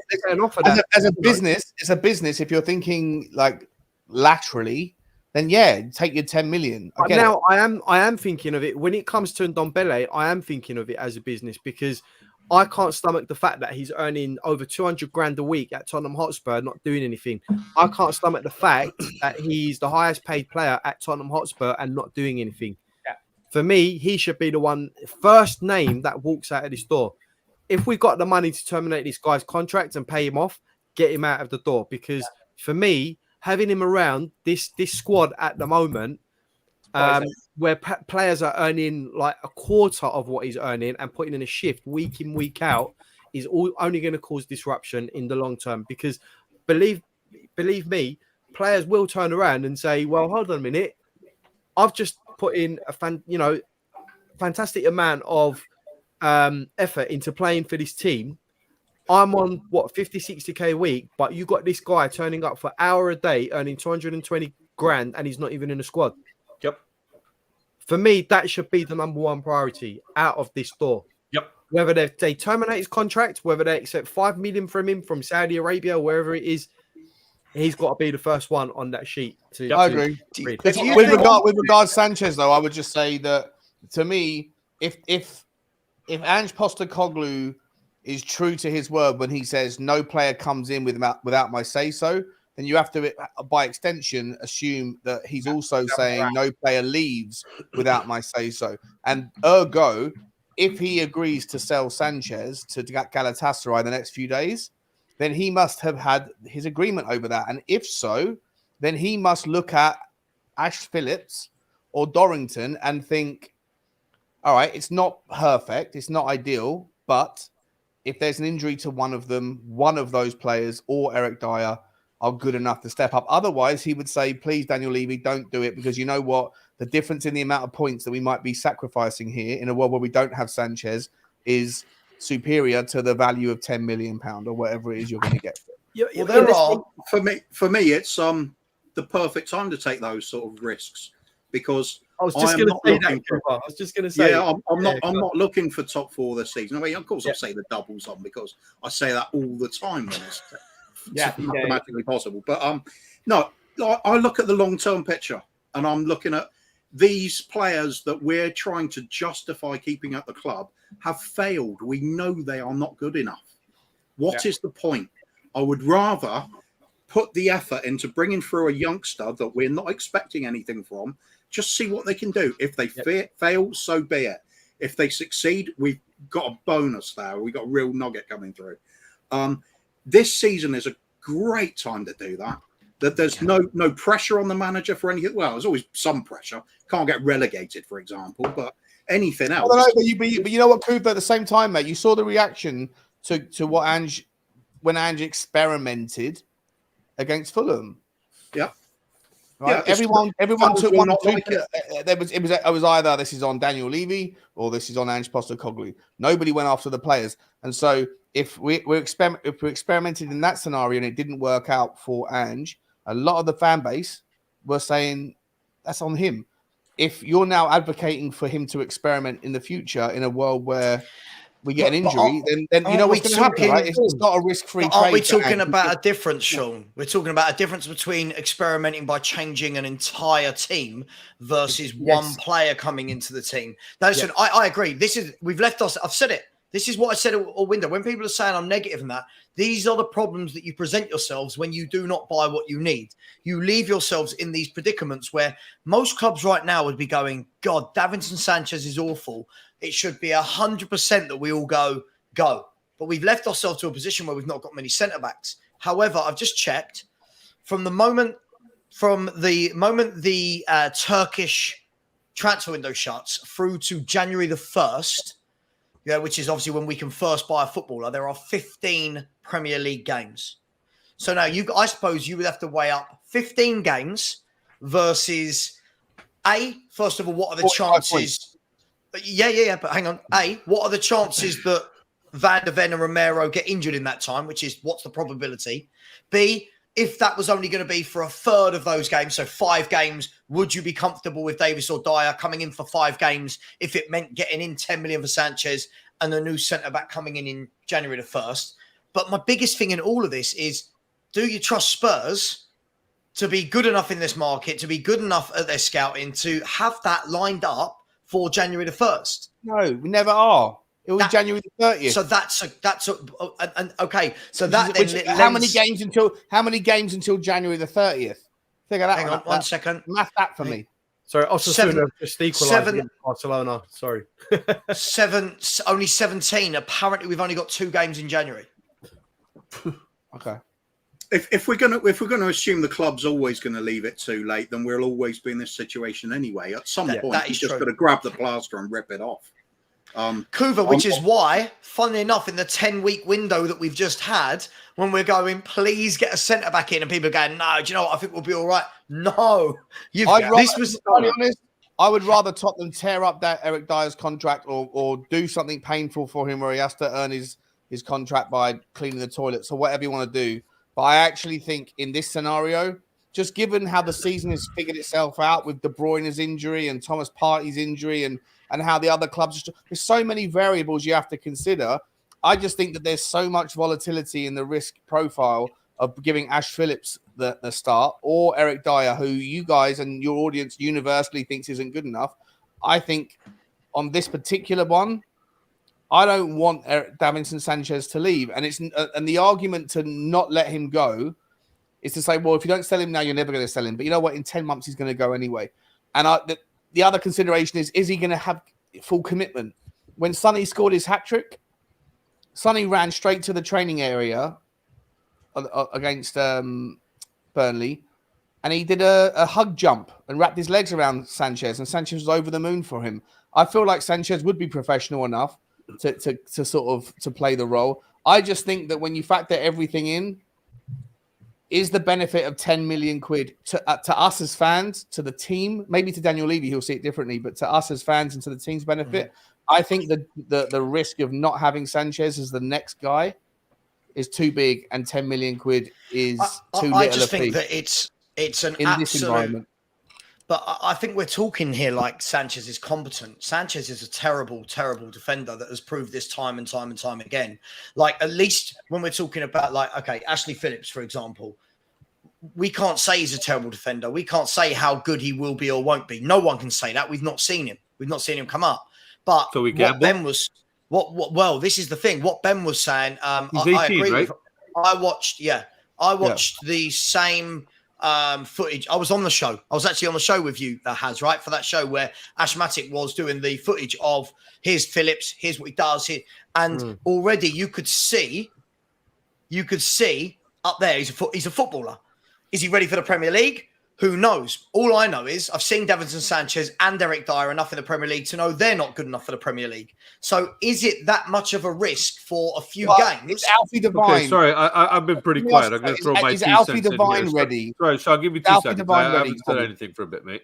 My only thing is, now, this might be unbelievable, but I actually agree with Sean. I think Sanchez, out of the 3, when you're talking about Dier, Phillips, Sanchez, he's the best option we have.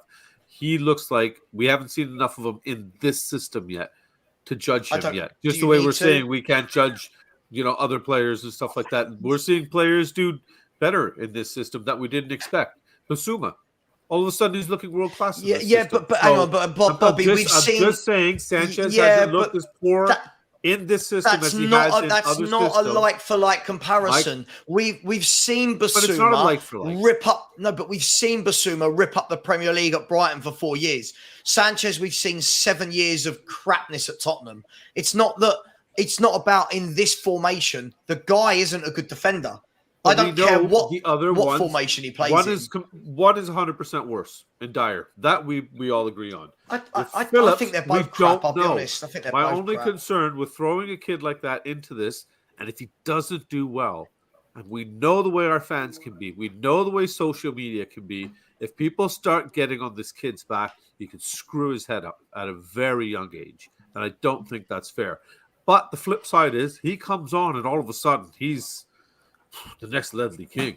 Oh my God, this kid is just what's the something likelihood else. of Wow. that, Bobby? What's the likelihood of that? But that's what I'm saying. So when Could he be worse than Sanchez? What's better Yes, for him? 100% he could be Oh, worse. okay, right, okay, hang on. We gotta Let me finish protect the kid at the same time. Let me finish my question, right? When we're saying 100% it could be worse than Sanchez, but at what? Because I watch Sanchez, he's awful in the air. Like, let's be brutally honest. He's one of the worst centre-halves I've ever seen at watching a flight of the ball. He's dreadful. He goes to ground very, very easily. Even in the game where people are saying he did well against Brentford, like, he was so clumsy. He came into the middle of the park, made tackles he didn't need to, got booked. He got pulled about a little bit. He's great in a pace race. He's great at a sliding tackle. His best assets. He's not great. He's not great at a sliding tackle, is he? Let the He word is. great. He is, mate. You're being hyperbolic with the negativity on him. He's better at that than. I'm so sorry. many No, others. I'm going to call €40 bullshit. million. Sorry. We've seen him for 7 years. All you want. No, we haven't seen him for 7 years, mate. He's had good moments. He's had bad moments. Don't forget all the stats, Oh my mate. He God, had 9 games. We're doing this. You can scratch your head all you want, mate. Once At the again, end of the season, you can scratch he your did head all well you for want, 30 bro. games. Listen, Davinson Sanchez is not good enough for where Tottenham want to be, but you don't know where Ash Phillips is. To sit there and scratch your head at the assumption or the assertion that Ash Phillips is a player you've never seen play, and don't pretend like you have, because you haven't. No, but like, to sit there and my scratch your point there head. wasn't about Ash Phillips. No, I'm scratching my head that any Spurs fan puts the word great alongside Davinson Sanchez's quality. The question was, he is shocking. Could Ash Phillips be worse than Davinson Sanchez? The answer is 1,000,000%. He could easily be not ready. Sure, like but could he be better? Could he be better than Davinson Sanchez? Yes, but for me, the risk reward is I'm going to go with Davinson Sanchez right now over Ash Phillips. If I'm honest. Yep. Ash Phillips was good enough for the bench in our last game. Manager must see something there. If he's just finished the article, he's close. None of us have seen Ash Phillips, and he has. So if Postecoglou goes that way, I'm all for it. And you know what? If he gives the guy minutes, I will back him, and I will hope. Yeah, that's what I mean. I mean, we're hyping up Veliz in some quarters as well, and he's 100%. I'm not saying he's not ready. I'm just saying that we don't know, and that we know what we know about Sanchez. And to make out these Tottenham fans make out like Eric Dier and Sanchez are a guaranteed failure every time they step on the pitch, like they can't play football. It's nonsense. It's hyperbolic. It's absolute nonsense, mate. I'm sorry. They're not good enough for what we want, but they're not as bad as you pretend like they are, mate. Come on, they're professional footballers. They are still capable. I'm sorry. Everyone for the last 4 or 5 years has been banging on about centre halves because we've watched Dier and Sanchez year in, year out. Now that I call them out for being terrible, all of a sudden it's hyperbolic. No, I'm not saying that they're great. You're making out like they can't kick a fucking football. I think, well, first of all, calm down with the swearing. Second of all, sorry about that. Right? Yeah, sorry about that. Right. Second of all, I don't know how many games we have to watch last season alone. Forget the last 7 years of Sanchez and the last 10 years of Dier. Am I the only one here that thinks these two are diabolical at defending? Well, one of them's I think they're shocking. I think we saw a little bit of decency from Sanchez when he came in for Mero at the end of the season before and helped us at least get top 4. He was decent. We thought the season was doom and gloom, and he did come in for a few games and do his job. So I think he has more potential out of the 3 to be a backup.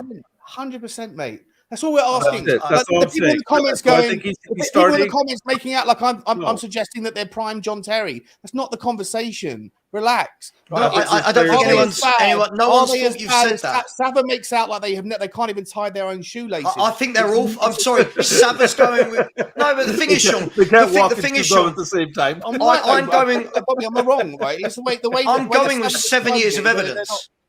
They're all. They're awful.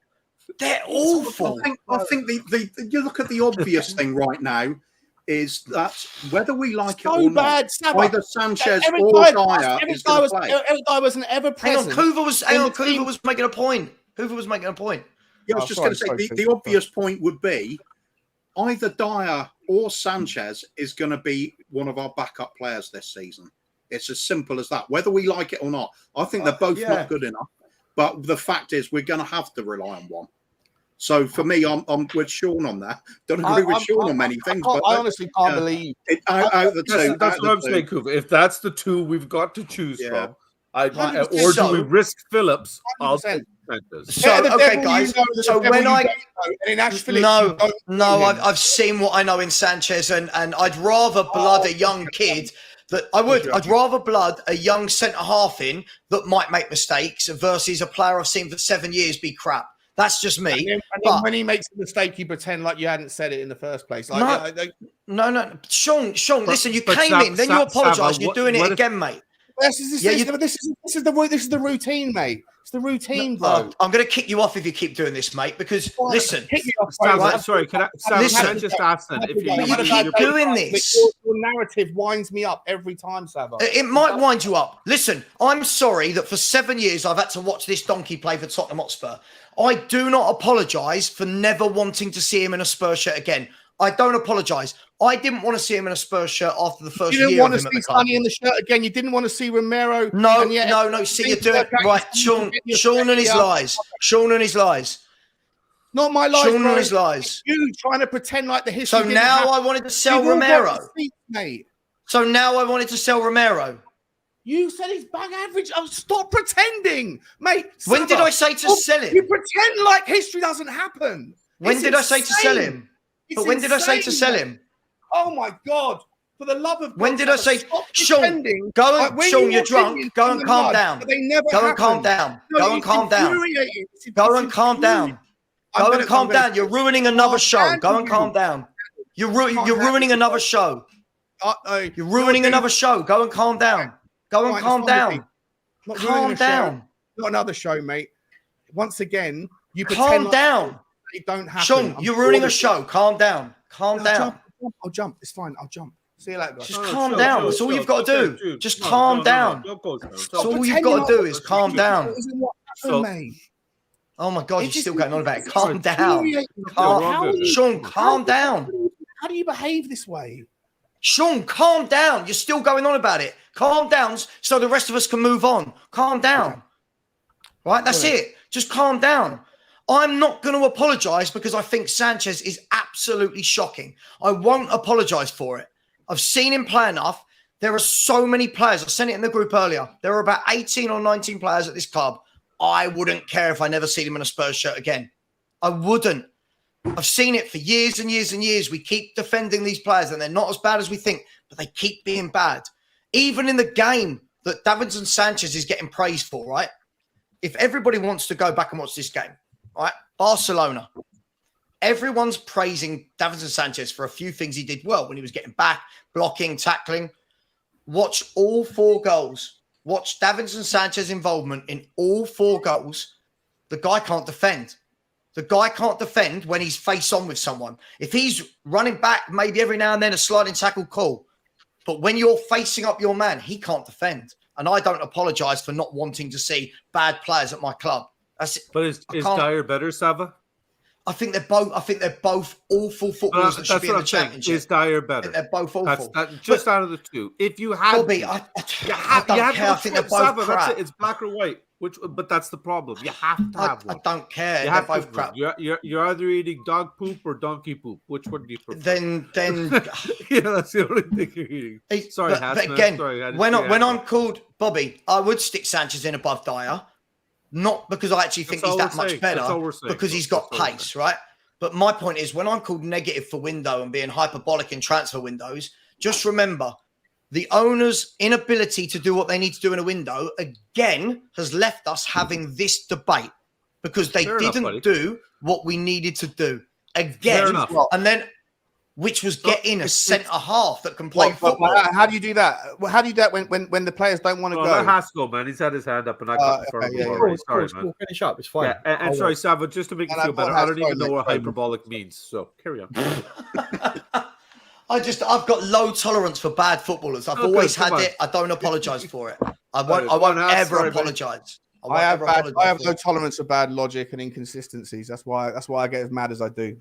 Sorry, Haz, carry on. Sure, I like good footballers. Sean likes bad footballers. We can't deal with that. It's fine. I just like bad logic. First thing I'm going to say is everyone obviously has their own opinions on the matter, obviously, and that's what they should be, opinions. We shouldn't berate each other for difference in opinions. That's just what it is. But personally speaking, right, I would rather have Ange test Ashley Phillips this season, a bit much like what Kuva was saying.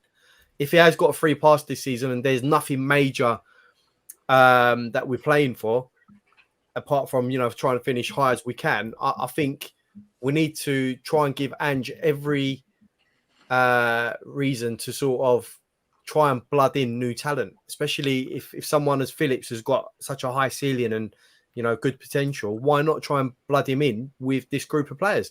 We've all seen what, Sanchez is about. We've all seen what Dier is about. They're simply there because they're the senior players there at the moment. They've been at the club for so long that we sort of think to ourselves, we can't have anyone else come in. They're the only options. But look, I just think this season is a good opportunity, especially with the younger players, to bed them in, even if it's a Dorrington or whoever it is. When are we going to give our academy players a chance? Chelsea do it. Chelsea bring in academy players. They've blooded in so many players from their academy. And, I'll give you James at right back, for instance. He took his opportunity. And there's been many others as well. So I can't see why, in a season where we're sort of saying, why aren't we allowed to do it? And just got a free pass for this season. Okay, well, if that's the case, then why not blood of Phillips? Why not show us something different to Sanchez and Dier? For me, Sanchez and Dier have been too much of a liability over the years. Okay, now they might come in as cover, they might, and there might still be a liability. But what if they come in? What's really changed at the club then? Because ultimately we're just reverting back to them again every time. And I know people are going to say, for now, that the club should have acted and sold them on. We haven't, but we've brought in Ashley Phillips.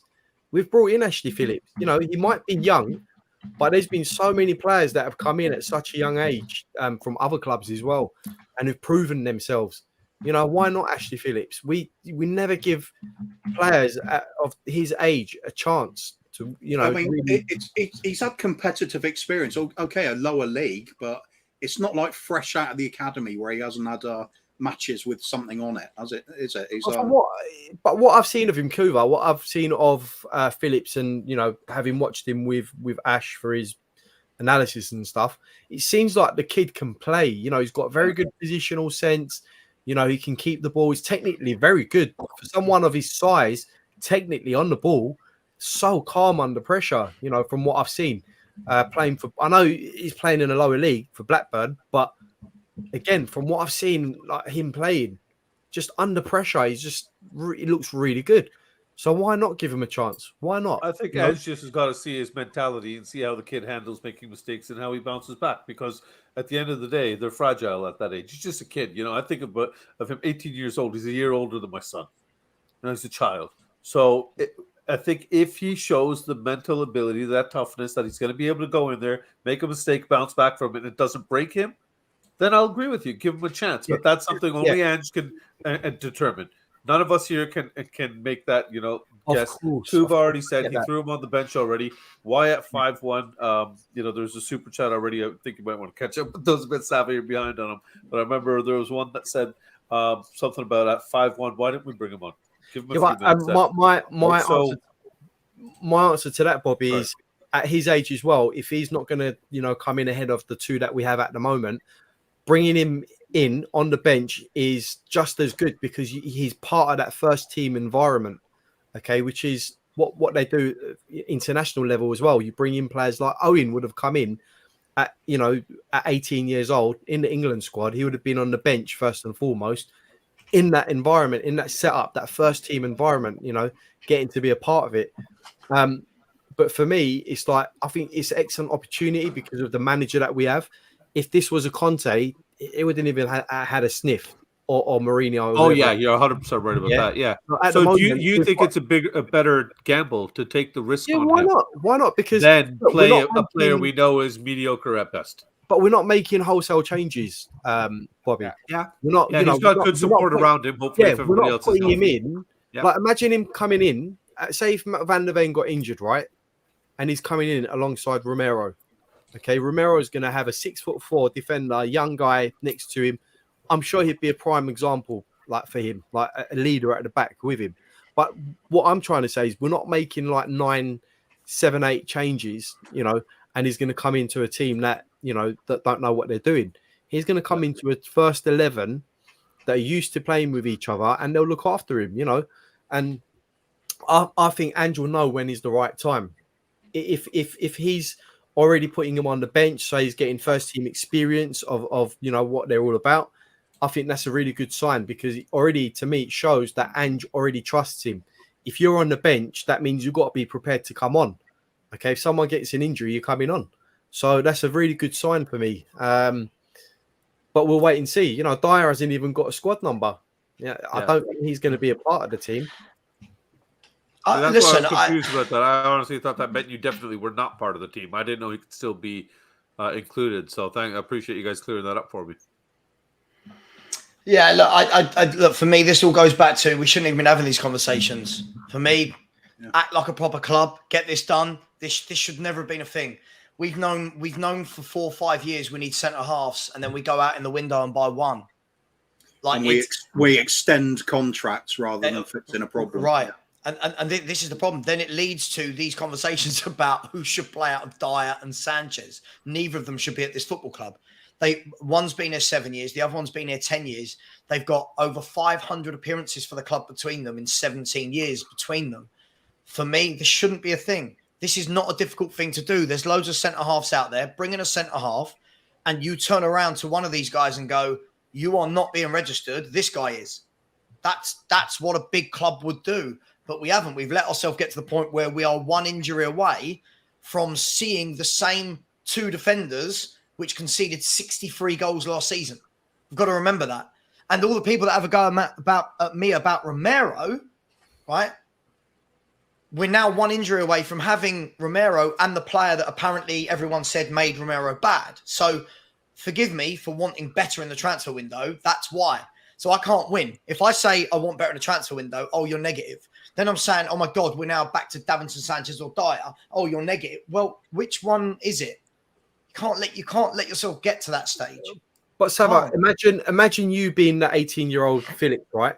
You're in the Tottenham Hotspur squad in the team, 18 years old, and the manager puts you on the bench ahead of Sanchez and Dier, says to you, look, you're going to be coming on if there's an injury.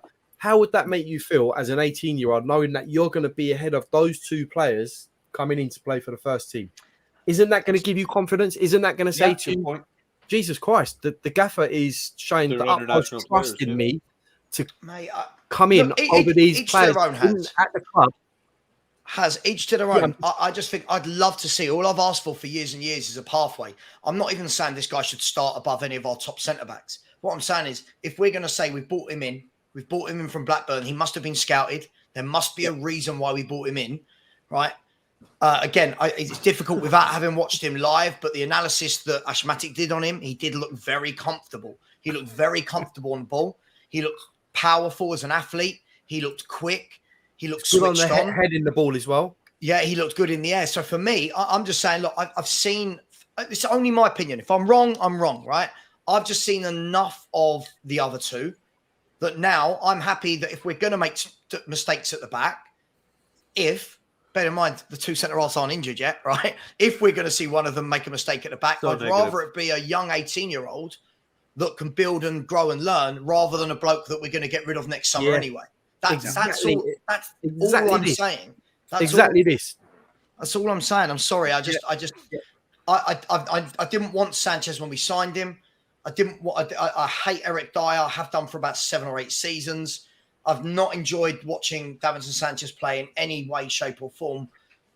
I just hate that we're in this position. Sorry, Kuva, I'll come to you. Look, I just personally, we'll move away from this, but I just hate that we're in this position. We've just had 10 weeks so that we're not in this position. Yeah, it's been easier for me for quite a few people by the looks of it, because I was chilled about what's happening at the back because I know we're paper thin there. I don't think we were going to sign anybody there. The one I worry about getting injured is Maddison. I think that the wheels come off well and truly if he's out. I was hoping we could just scrape through this transfer window.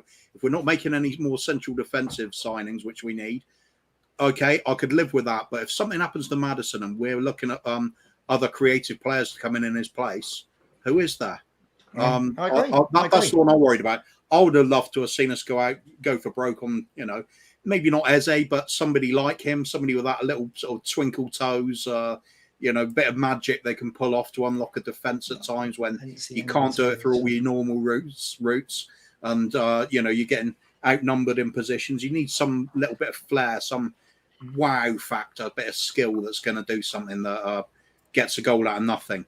I think we're going to be lacking that. Maddison he's just got everything on his shoulders now. He's just been so good since he's come in. Central defence, like I said, I'm okay with the youngsters coming in, even if they've got a lot of mistakes in them. I'm all right with that. I expect it. The thing is that I must get some super chats, but I want to continue this conversation about young players. In a minute. It doesn't have to be Ashley Phillips, but young players. Simon Thompson, big up, has said the game was good, but the drop off with the subs, you're going to have that, I'm afraid, because we've got poor underbelly. Big up to you, Simon. I really appreciate that. Rodney Roberts, who's a channel member, said Ange is a channel member. That's how he knows. Big up. If Ange is watching, feel free to come on and discuss Sanchez, Dier, and Phillips with us. That would be great. Big up to you. Asai Moore has become a member. Big up to you, my friend. Thank you so much for becoming a member. Lovely dog as well. As always, they're a YouTube channel member only conversation chat shows and conversations that take place. So big up to you. Hennessy has said we're doing it again versus I'm just saying. You know how we roll. You know how we roll. Jason Mills just putting in a super sticker. So big up to you. Big up. Faz has said, a surprise Ange didn't try Phillips 10 minutes when 5-1 up. I mean, I wouldn't say you don't need to bring him on needlessly. But, hey, yeah, Fair enough. Crocodox has said, just wanted to remind everyone on the panel that you are currently arguing if Sanchez can do a job. Don't know why, but after all his years stinking it up and doing a clown fall against Man City, it's mad. I'm not going to say anything. I completely agree with you. I never want to see him again. Rodney Roberts said, love you guys. We love you too, Rodney. Thank you. Hope you enjoyed the show. Not that we're finished yet. And Jason Mills has come back in and said, what is the point in having Sanchez and Dier when we are trying to play decent football? Look, again, I'll go back to Jason that we didn't do what we needed to in the transfer window. And that's, look, we're not there, by the way. When I'm saying we're there, we're not there unless Van der Ven or Romero pick up that injury.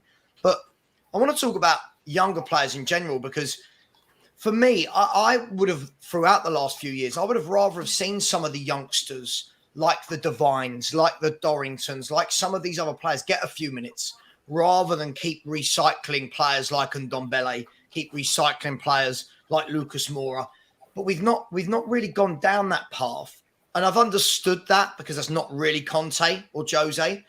But do we think it will be different with anyone can start with this? Do we think it will be different with Postecoglou, that he will give maybe some of the youngsters some minutes? Or is it going to be difficult to do that with a massive squad and only one game a week?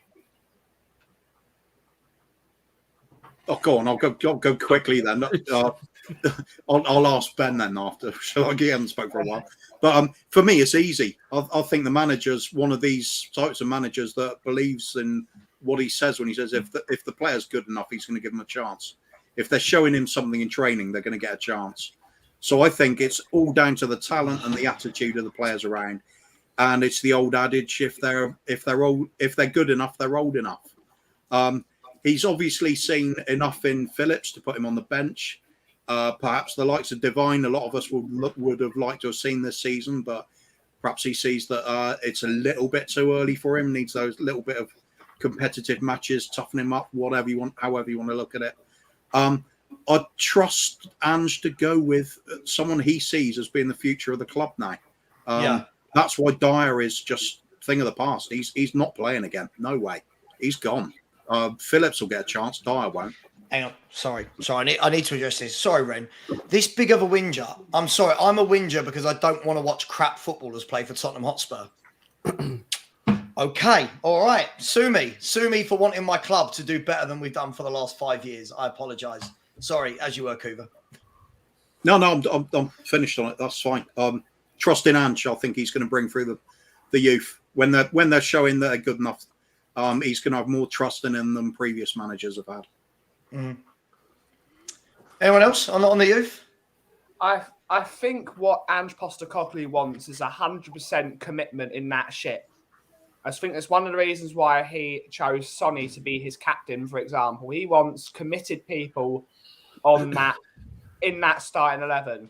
And I don't think he sees Sanchez and Dier being committed members of this squad. I don't think he sees it. Hence why he's willing to give a chance on someone that will definitely make mistakes, because he's an 18-year-old. Was it 18 or 19? Is it 18 or 19? I can't remember.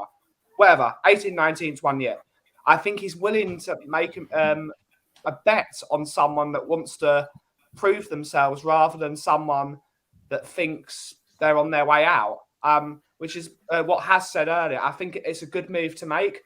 I'm not sure Phillips will be a world beater, but this is a build. All of us have said this is a free hit this year. This was the best year to get rid of a Harry Kane. This was the best year. There is no expectation on us to do anything. There's no expectation to go far in the Champions League. There's no expectation to win a trophy. The expectation is to start playing some proper football again, build a philosophy under a newish manager that's new to the league, and let's see where we go from here. How long does that last, Ben?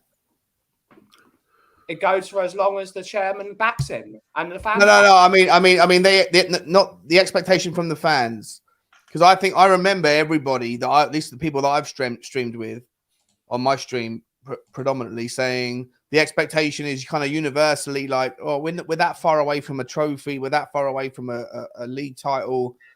Let's just get on board, progress, movement, momentum, good football.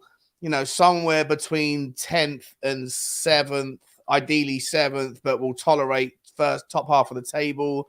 There's going to be volatility. It's going to be fun. Blah blah blah blah blah. Right? Arsenal did, all that stuff was happening June. Did. It's what Arsenal did. I'm with you, Ben. I'm with you, but you agree that was the general consensus, right? Right. Are we going to, as a fan base, readjust that because we beat Man United, we didn't lose to Brentford, we beat Burnley, This and we is beat what I've Bournemouth? been saying. We shouldn't get ahead of ourselves. This is a new project. This is a brand new project for the first time since possibly Harry Redknapp. We have a manager that suits this football club. We have a proper manager that's going to bring everyone along with him for the ride. We've chosen the right manager.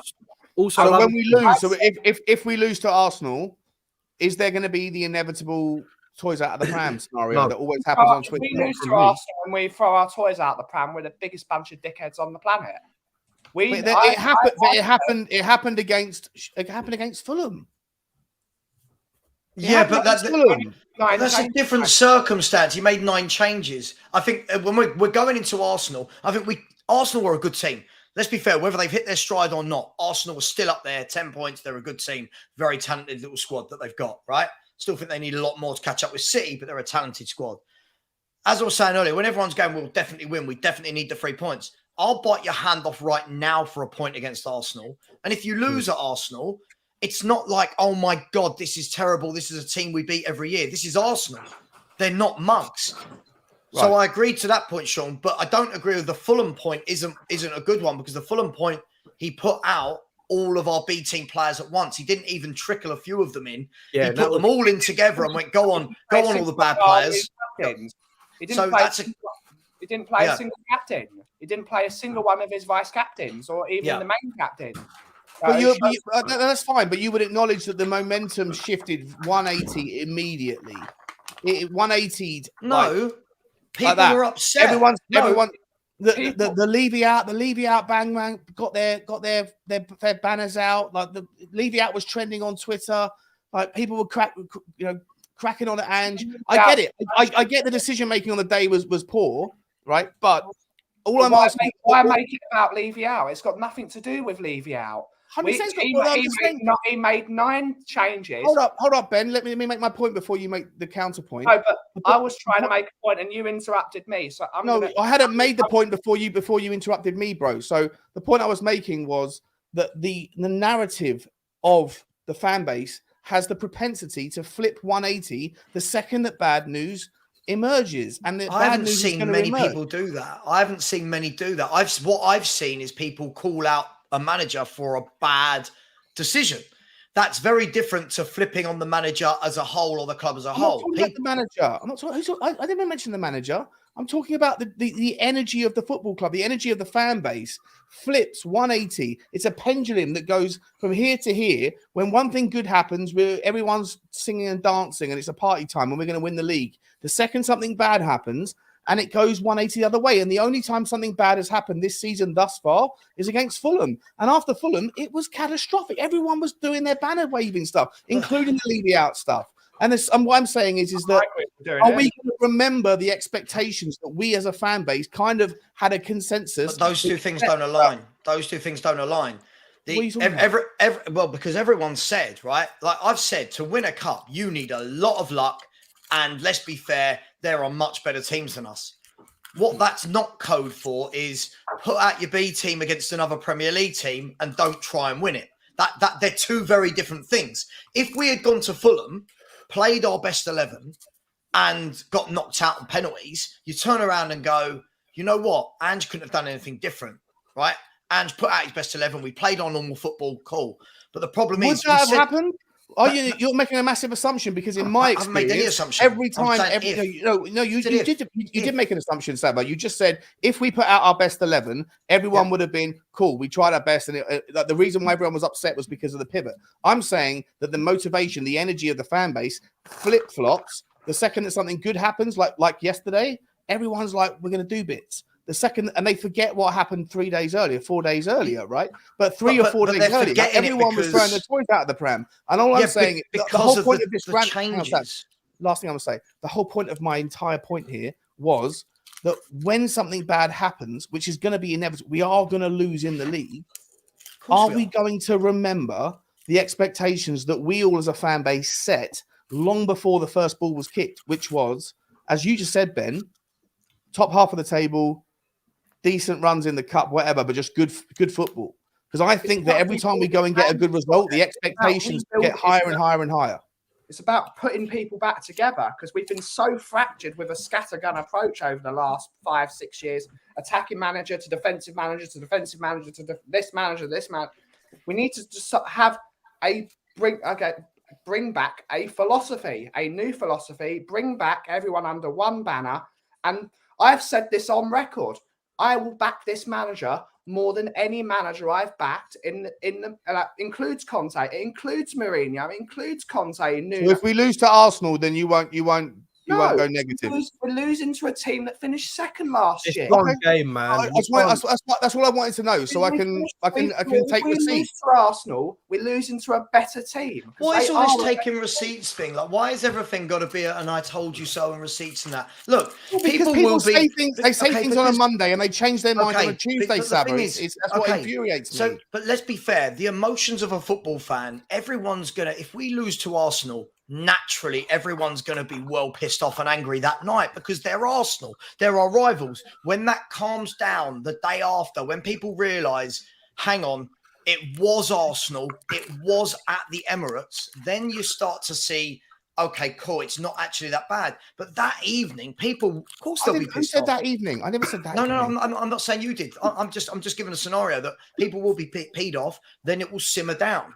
Right. But the thing is, using the Fulham game as an example, the difficulty is here, as Ben said there's a need to bring everyone together. Right. And I think a lot of the fan base where I see most of the fracturedness every season is when we go to these cup games like Sheffield United, Nottingham Forest, Middlesbrough, when we make these changes and fans go, well, hang on. Yeah. Why are we doing that? And for years, people have said, oh, but Europe and this and that. It's okay to criticise someone's decision. It's okay to criticise a decision. But Ben, without going, oh, I want this guy out. I want this guy out. This guy's a fraud. Ben's coffee's shite. Teddy Sheringham is not white. Kuva's hat. But this is the thing now. We're getting to the stage. We're getting to exactly. Don't need to go to the hang on. Can I finish my point? Hang on. We're getting to the stage too much now where if somebody does make a point, like when Henry and I made a video the other night together about criticising Postecoglou, right? I started the video by saying, hang on, I would have criticised Conte for doing this. I would have criticised Jose for doing this. I would be terrible, right, and two-faced if I didn't call out Postecoglou for doing the same thing. Sava, there's a lot of background noise. I don't know if it's coming from you or... Is that wind? No, it sounds like wind. Someone put a fan on. A fan or something? Is that better? No. No. Have you got a fan on, Kuva? It's a long way away. It shouldn't be making a noise there. I always have that one on. I don't know. Something went on there and I just suddenly just heard... look, I think we're getting to the stage, though, that people have got to be allowed to criticise, right? So for example, when Henry and I made this video, the comments that came back were, oh my God, you want him out. And it's like, no, whoa. No one said that. Like, no one said that. We said he got it wrong. Oh my God, a new manager and already you're criticising. It's like, well, hang on. Yes, because the manager got it badly wrong. It's okay to say that. But if you are going to make 9 changes we said this before the game kicked off. We said this. If you make 9 changes, you live and die by that sword, right? You can't make changes, get knocked out, and then people go, well, it's all right. We weren't going to win the cup anyway.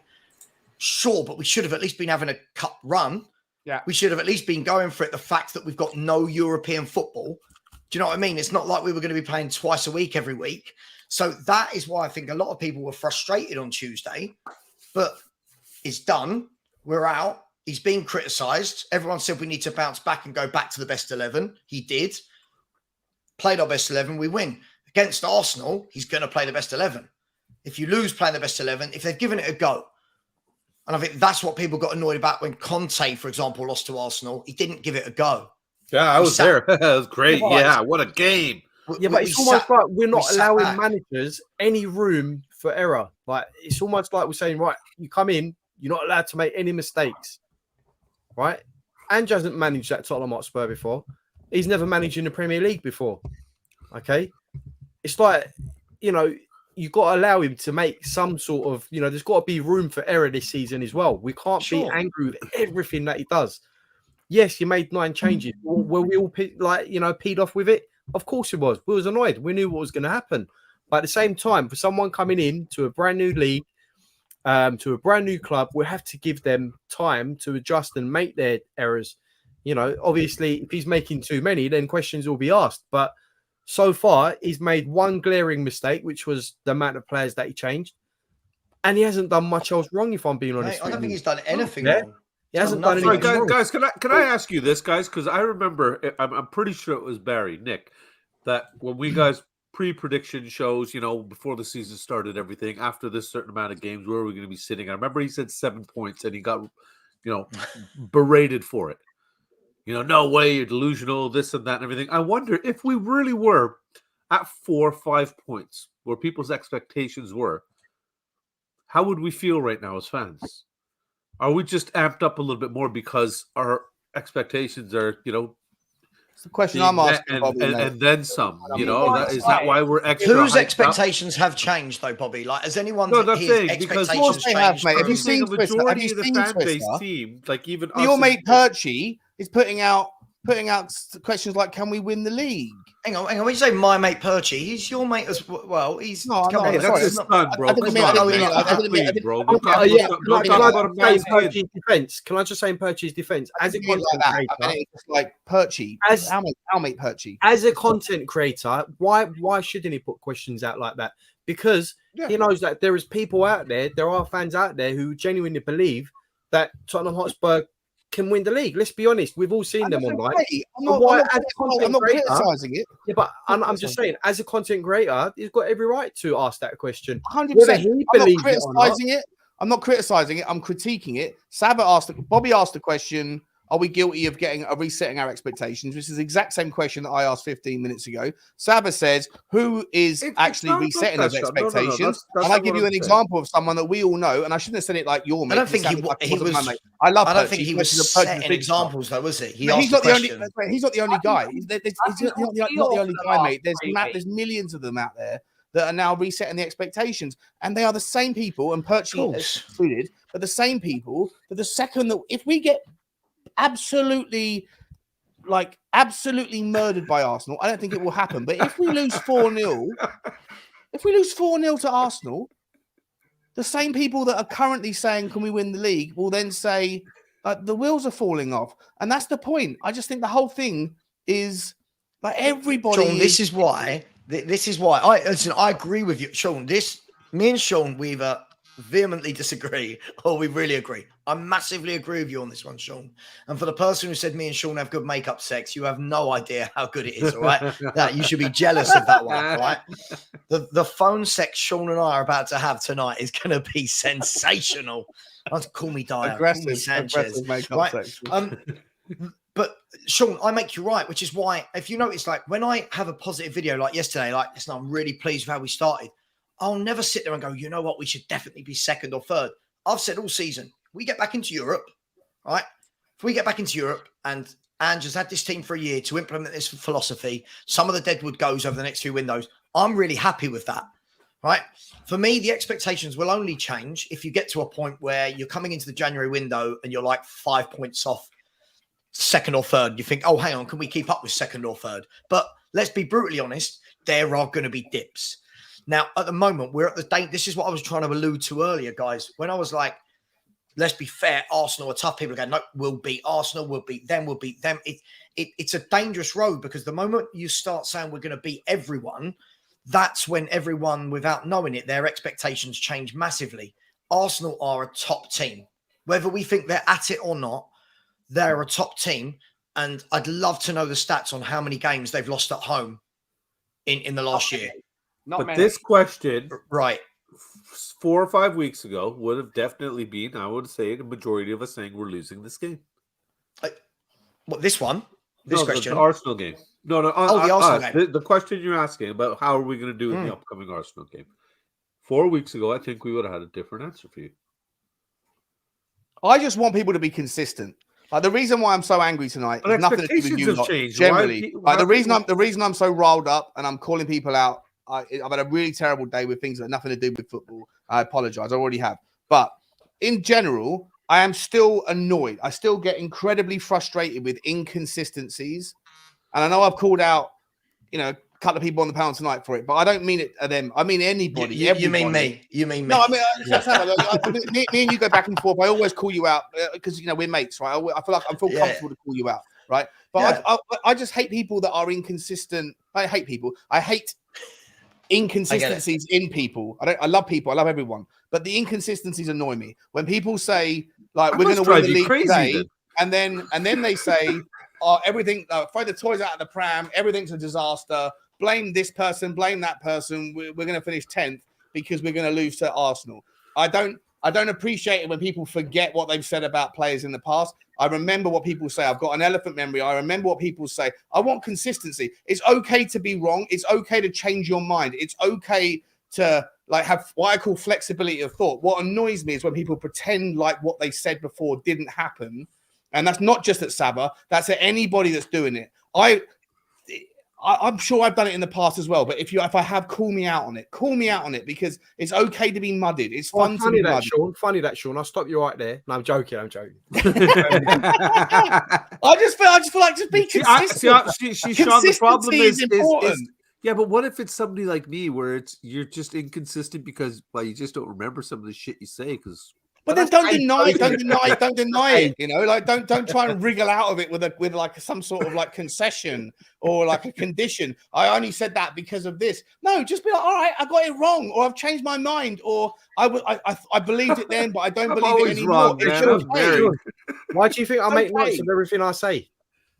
Yeah, Ben, what do you bring my notebook out? Sean's here. Yeah, better not say that. Oh, better not say that. Ben always quotes me on one thing. Go for it, Ben. To pretend that we're infallible is madness. It's okay to say, you know what, I was wrong then, change my mind, and I'll change my mind in the fuge. It just annoys me when people flip-flop like that and then pretend like they haven't. Sean, you're not going after Cuva 99's most famous quote. Every meal is a banquet and every hunger is a famine. 100%. Exactly that.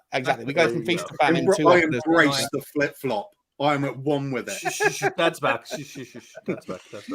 If we lose at Arsenal, we're terrible. We're getting relegated. Sorry, if we win, we're winning the league. Yeah. Sorry? We just said if we lose to Arsenal, we're getting relegated. If we beat Arsenal, we're winning the league. That's where we left off. Do you know what I think, right? I think we need to look at, we're in a very similar position as it stands right now to Arsenal last year. And what I mean by that, before any Arsenal fans jump on me, is Arsenal had a bad year the year before. There was no expectations on them at all. I think if you look at everybody who was doing their predictions, I don't just mean YouTubers or Twitter, I mean like pundits. Most people didn't have Arsenal in their top four. Then Arsenal go into the season, have a breathtaking start. I think they win like 10 of their first 12 games or something. Like they were brilliant.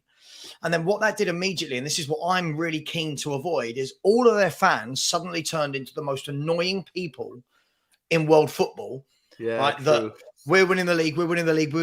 Then when they didn't win the league, because, it was like, come on, let's take a break. You're not Man City. They then, oh, no, but we're great and blah, blah, blah, blah. I'm not that guy. I've said if we get back into Europe, great. I expect Europe this season. I think we will get Europe, right? But whether that's Conference League, Europa League, or Champions League, I don't know. As I've said, keep everyone fit. I think Champions League is a possibility. But that's not how I'm going to define Ange Postecoglou's first season. I think he's an exceptional manager, that when he puts his first team out, he gets his substitutes right more often than not. And I'm happy to just ride this wave. But by no means am I going to sit here and start talking about title charges. And it's 4 games and a lot in the next 2 weeks. How many points do we have to have made by Christmas? Or no, I think we've got a fairly favourable next 10 games, right? We've got Arsenal away, we've got Liverpool at home, But I think after that, can you get the home games? Can you get the fixtures up, Sava? Yeah. Sava, you're basically saying you don't think we're going to win the league, right? Yes. At what point, if our form continues, the conversation change? I'm going to get Sava an Eeyore hat because clearly he's tonight's Eeyore. So yeah, I know. Right. So here is. Can everyone see that? Right. You can all see this. All right, so here are the fixtures. So where do you want me to go to? Well, let's start there. So September, we've got 12 points to play for. We've already got 3 round robin. Bobby K from the top to bottom. How many points are we getting for September? Out of those 5 games? 4 games. 4 games. Forget Luton. Just September. Okay. 7 points for me. Is that with the Burnley points added in as well? Yeah. I'll go 8. Of course. Oh, you're adding the Burnley points in, right? 3, 6. So that's the 3 we're adding in already, right? 9.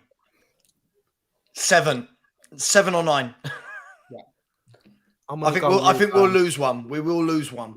I think we're going to beat Sheffield United. We're going to lose to Arsenal, and we're going to draw at home to Liverpool because Liverpool are a very decent team this year.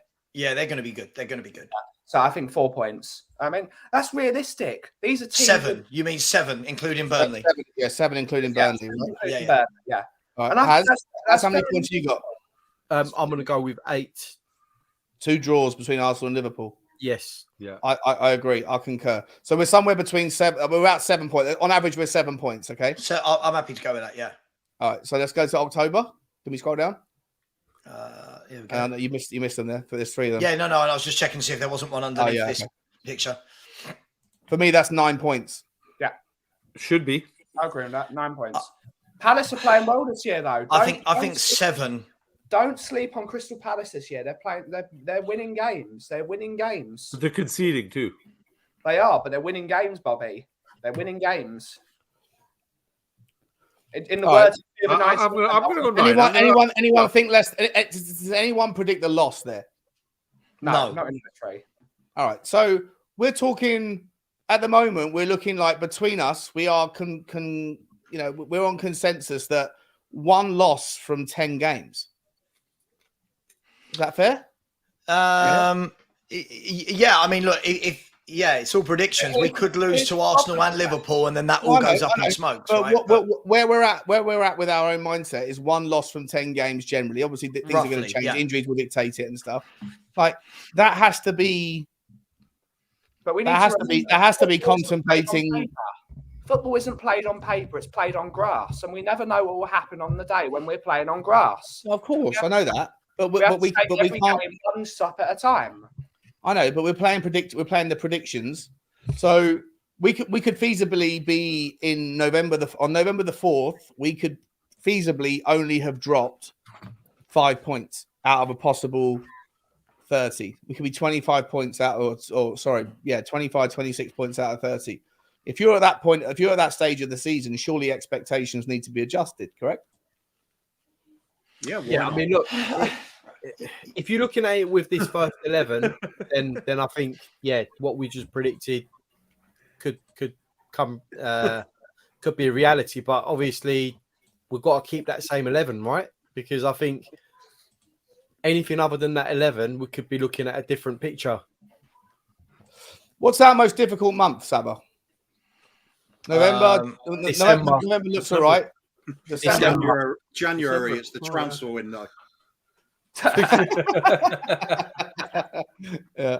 Oh my God! Is that all in December? Is there 7 games? Yeah, it's December. Yeah. 1, 2, 3, 4, 5, 6, 7, and 4 of them are at home. So you got Man City away, which I'm not thinking of anything. West Ham at home. I mean, you'd like to think we'll beat them. I don't know. Is this early season? Tough game though. West Ham are stronger this year than they were last season. Without, I agree. Forest away won't be easy. Everton at home, I expect to absolutely batter them. Yep. Brighton away is tough. Yep. It's tough. Bournemouth at home, I expect to win. I think that's a very up and down month. That 7 games, I can see 4 wins. What about the Newcastle one? You didn't say. What did you think about Newcastle? Oh, sorry. Sorry, Newcastle. I would say that we can beat Newcastle again. I think Newcastle play a style. Right now they look beatable. Well, yeah, but I think this is the problem, isn't it? Is the difficulty is what we're seeing from teams right now isn't going to be what we're seeing from teams necessarily in 3 months' time.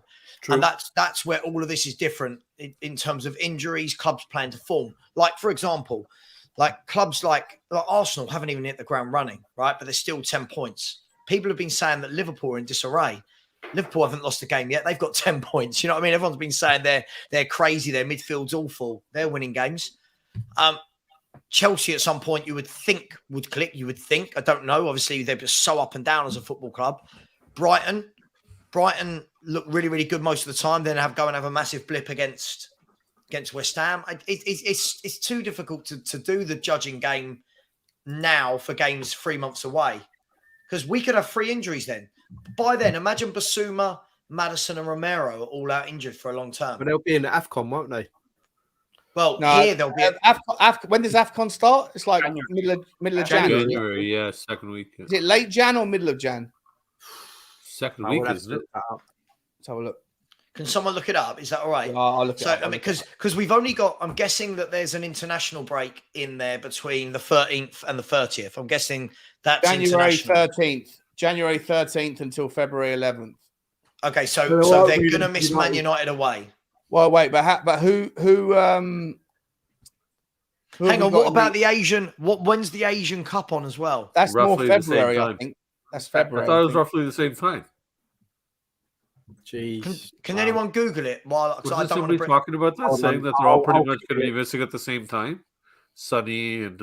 Oh yeah, no, it's the 12th of January. It starts and it goes through until the end of the 7th of Feb or the 10th of Feb is the final. So about the same sort of time, right? So we're missing Sunny. Depending how far Korea get, we're going to miss Sunny, and depending how far we got Star and we got Bissouma.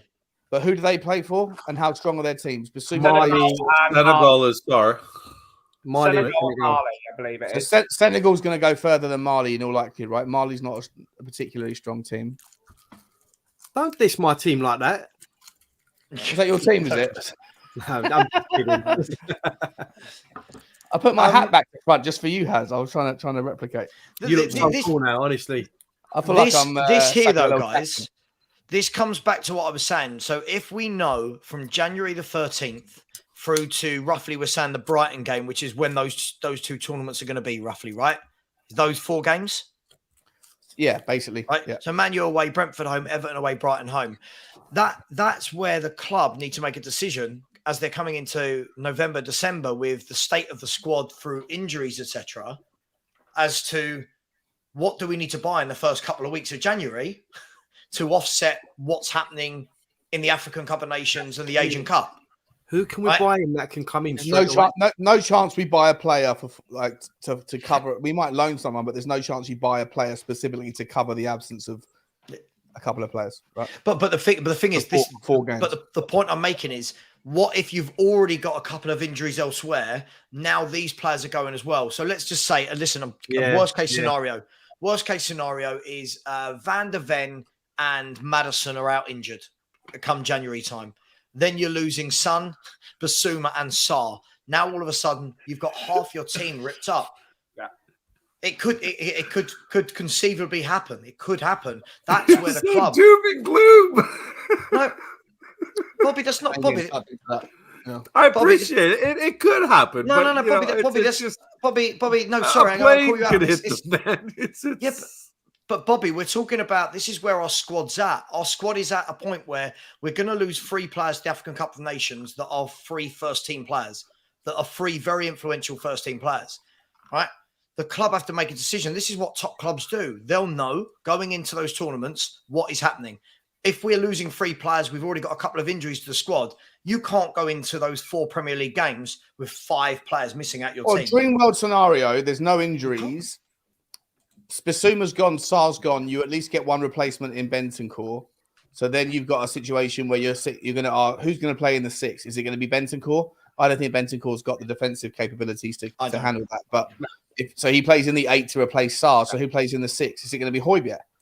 If so, then you're going to lose the forward momentum of Bissouma because Højbjerg doesn't pass the ball forward; he passes the ball sideways. So that's a problem, right? And it's against. There'll be a case for playing Maddison deeper. Yeah, sure. Look, listen, it's just hypotheticals, but I think the reason I'm bringing that up is because these things are very realistic. We need to strengthen. There's no arguing that.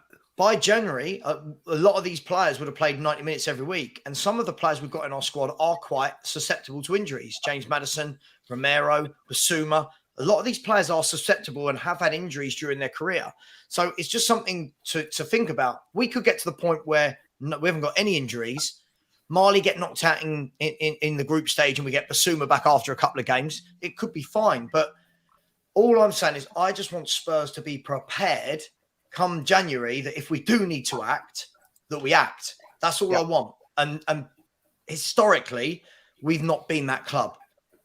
Well, we're the club historically that spends 31 days on getting our number one target. Right. We're not even dumping dead wood appropriately. I look over at Arsenal in envy because I see the fact that they turn around and terminate Pep's contract. £72 million player, 72 million euro they paid for him, wasn't it? Yeah. Who, Pepe? And and they turned around and they dumped this kid and his wages and get him out of there. Did they get rid of him? No, they haven't got rid of him yet.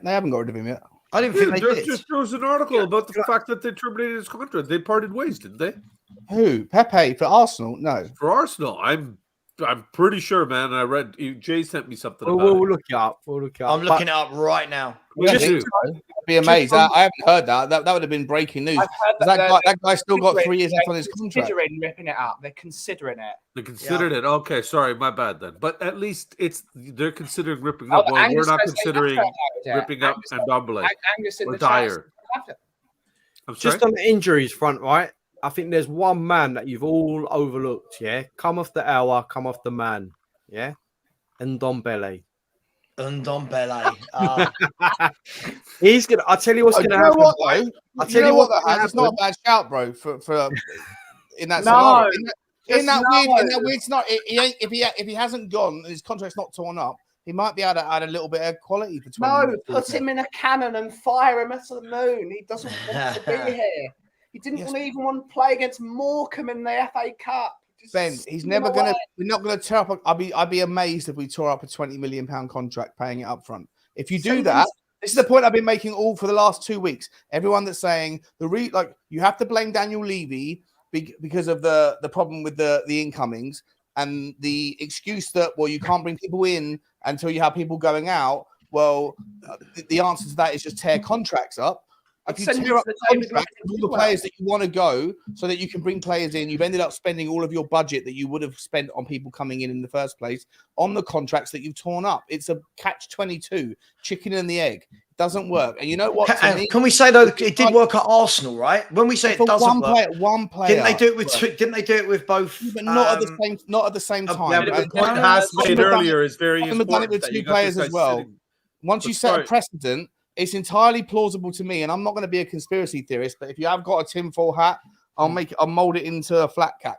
But for me, I think that there's an absolute likelihood that players like Sanchez, Hugo Lloris, maybe Ndombele, maybe Eric Dier got together and said, "Nobody move, don't do a thing." When your agent gets a little knock on the door saying this club wants you or that club wants you. Don't do anything.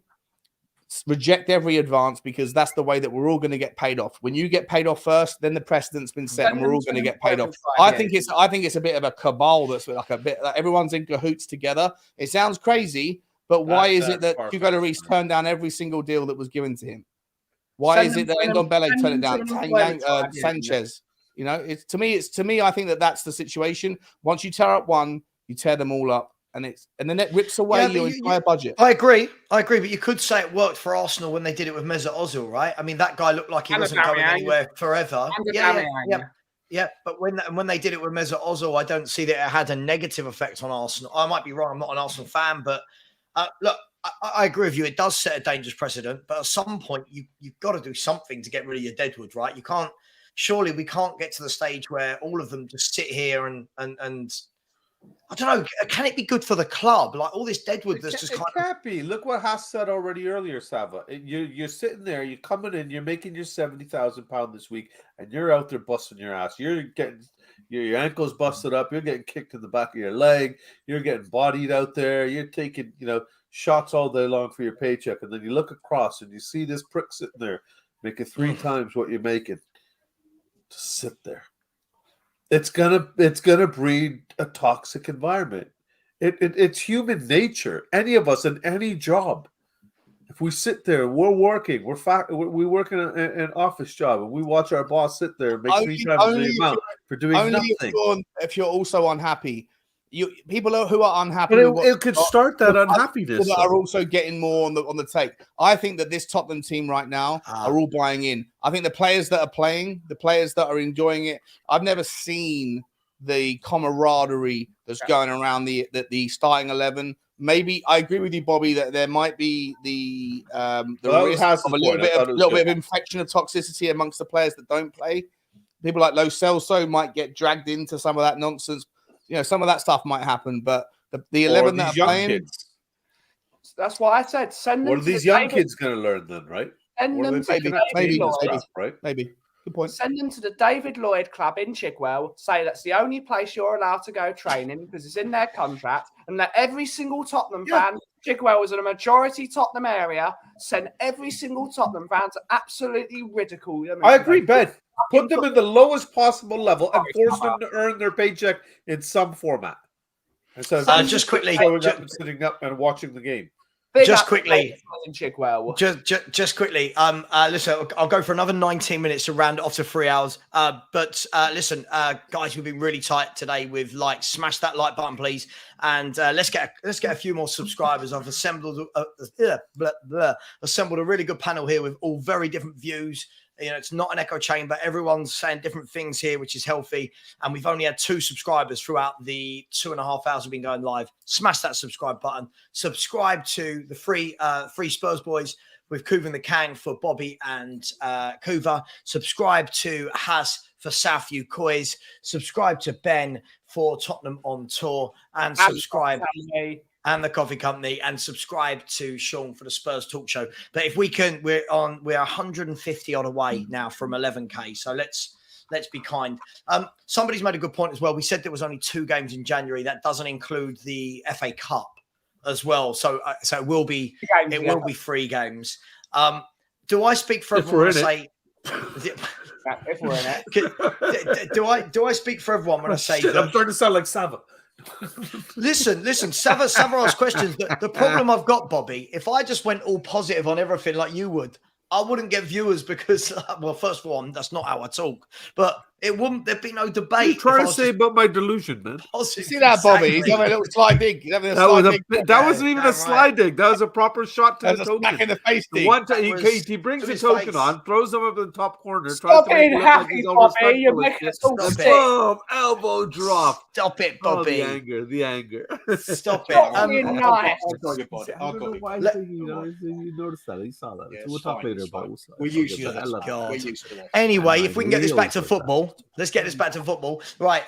So we've got, we're talking, we've been hearing that there are bids in for both Davinson Sanchez. We talked about him. We won't go there. But there's also bids going in for the Celso. And we're here. I heard today a couple of people were saying that there was a chance that Lloris could go out to Saudi Arabia. We've talked about the Sanchez one. How are we feeling about the whole Celso thing as well? Andrew said he doesn't mind him staying here and he's happy for him to be a part of the squad. But Lloris as well. I just feel like at some point some of them have to move on, right? Like, or are we just going to keep everyone now till January? What do you guys think? I'm with Sean in regards to eventually, if players are just not moving on, you're just going to have to rip up those contracts. It's going to affect your budget. Of course it is. We're going to be losing out on big money on players that we paid an awful lot for and just worth nothing now to the club. But you just got to bite the bullet and move on. There's going to be a lot of harsh decisions before the season's out as well. We are going to have to see some of these players we don't think should be at the club, players that we don't think should be anywhere near the team. they might have to play. If we get an injury crisis, that's what it is. It's a crisis. You're going to have to just get through it one way or another. It couldn't possibly be fixed in one season.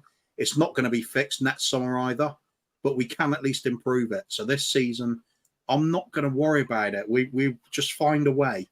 If some of the key players get injured, you just got to put your hats on the ones coming in, the Skippies, the Højbjergs. Doesn't matter what we think of them. Doesn't matter how we rate them. There is a strength that's going through the team at the moment where players can come in and maybe the others can just pull them up a couple of levels. In the past, I always looked at it with players coming into the team. They'd be dragged down to this substandard level of players that we're playing week in, week out, and we already know aren't good enough. I think we're going in the other direction now. And I'm not going to get all doom and gloom about a few injuries because that's natural. We might drop off a bit, but I think we're going in the right direction. This is very much the Ange train. And we've got a lot less games than our competitors too. The fact that we're only left in the FA Cup and the league now. We got a lot of the games that we were looking at coming up. Quite a few of those, the heavier hitters, the games that we would be concerned about, have Europe to worry about as well. So that might play into our favor. Hopefully they'll have these injuries that we're concerned about. By the way, has anyone seen Hugo Lloris's comment that he made? He put a statement out about his move yesterday or the day before, that he got a phone call from Nice to go back there. Anyone seen that? Not the video, but it was the statement. Pretty sure I was the first person to drop that story on transfer deadline day, wasn't I, Sava? Yeah, 100%. I was the Nice. I was the. Did you see the statement that Lloris put out regarding the move? Now, what happened? So he's basically saying, "Can I read it out, Sava? Is that all right?" Or yeah, he said, "I want to clear up the ambiguity surrounding the events of the past hours. Yesterday, an hour before the end of the window, I received a call from an agent who evoked the possibility of joining Nice. Playing prospects and the sporting project, the real motors behind the player's decision, much more so than financial conditions, weren't clearly broached. My professional journey has shown that exchange, sharing, and collective growth have always forged my decisions. Even more so when it's about coming back to the club that trained me. The supporters and the team deserve better than a split-second decision based on a phone call without expectations or a clear sporting project with 1 hour until the closure of the window at a time where I wasn't expecting it. To be honest, I couldn't sign without this common shared vision, at least with the president and the coach. Nice is and will remain a different club for me. It is my city, my club, my blood. The goalkeeper, Bolka, is in place today. He is without doubt one of the best at the start of the season. He has a promising career ahead of him. Joining a club to play, build, to perform, yes. Signing without a sporting vision and direct positive impact on the team, no." I mean, to me, that's just a ramble and a half. I mean, that's full-blown waffle. That's what does everyone think of that? Because for me, that's not. That's me. Him saying that basically I'm not ready to take a back seat. Litmus test to me is if he goes off to Saudi Arabia, then that's been a load of crap that he just said. Yeah, I mean, big time, right? Yeah. What does he want instead? Like, let me. I think he wants. Sorry, I'm not going to go to a place where there's no project for me or for the club, but I'm happy to stay at Tottenham where there's no position, place, or project that includes me. Well, it just means I've got my pajamas and slippers on. I'm pretty comfy and can't be honest. I'm cozy. I'm a World Cup winner. I'm earning some good coin. Look, after what happened at Newcastle, I don't really care. I'm good. I think what this thinks of is the fact that he's getting well paid at Tottenham Hotspur at the moment. Let's be honest. He's comfortable here. Why should he go? And I'm not saying he shouldn't, because I think he should, but he's quite clearly comfortable at Tottenham. Let's be honest. He's getting a healthy amount of money. Will he be taking a pay cut to go to Nice? Probably. It's just a thought. I don't know. Anyone else? Yeah, I suppose financially, from his point of view, it wouldn't make sense as well. Like, coming towards the end of his career, all players try and get that one big final payday, don't they? So I don't see why he should be any different. The only way I can sort of think this, because every single person I've ever worked with is Italians. And all Italians go back to Italy at some point. Surely Hugo Lloris is going to want to go back to his home city. Frankly, Nice is a lot nicer than London. Why the hell was he not? I would happily accept a pay cut to go and live in bloody Nice in paradise with white sand beaches and lovely sea. Lloris, just bloody go and deal with that beach. What is wrong with you? He wants to trade. He doesn't want to trade in Enfield for Nice. There's something wrong with the man. There might be something to Sean's conspiracy theory here. There might be, but they think, bloody hell, I'm getting out of Enfield, mate. I don't know if anyone's seen Enfield. I think the key thing from cream, no, Great Krispy Kreme in Enfield. The key thing that I just heard from what you read out there sorry, I was just setting up tomorrow morning's show in the background, was he's talking about, not seeing a project or whatever. Isn't the guy like 37 years of age? I think he's 35. 37, 35, yeah. Is he 35? I thought he was a little bit older than that. No, he's 35. 36. He's 36. Do you know what? Okay, 35, 36, 37. What project's this man hoping to be a part of? Like you're 35, 36, 37. What are you hoping to be part of? A 5-year journey? What is it? Maybe something that leads into a development role or some sort of a coaching role or something like that. Possibly, yeah, possibly. Maybe the next stage. Just seems a bit strange. Like if you're gonna start talking about projects, you're 36. Like I don't know what you're quite hoping for, but I think whichever one of you said it just now, I think the big test will be the litmus test. I think it was Sean who said it, that if Saudi Arabia was it you? It was Ben. Sorry, whoever said it. If the litmus test is if someone from Saudi Arabia comes in the next week or two to whenever their deadline finishes and offers the guy like 600, 700 grand a week to go and play out there for 2 years. Well, then he'll believe in the project, won't he? Right. Okay. Right. So yeah. Financial project. I share the vision of Etihad. I always have. I want to be a part of it. I believe what they're doing out here, and I want to be a long-term part of it. Listen, guys, so we'll wrap up the show in a couple of minutes. No point flogging a dead horse. Look, it has been. Let's bring it back to where it should be. Some super chats, actually. Loves music, as said. You can't win anything with kids. How did that end? It was a very special group of youngsters. And I think whenever I hear this, I always think back to my memory of that Man United team that won everything.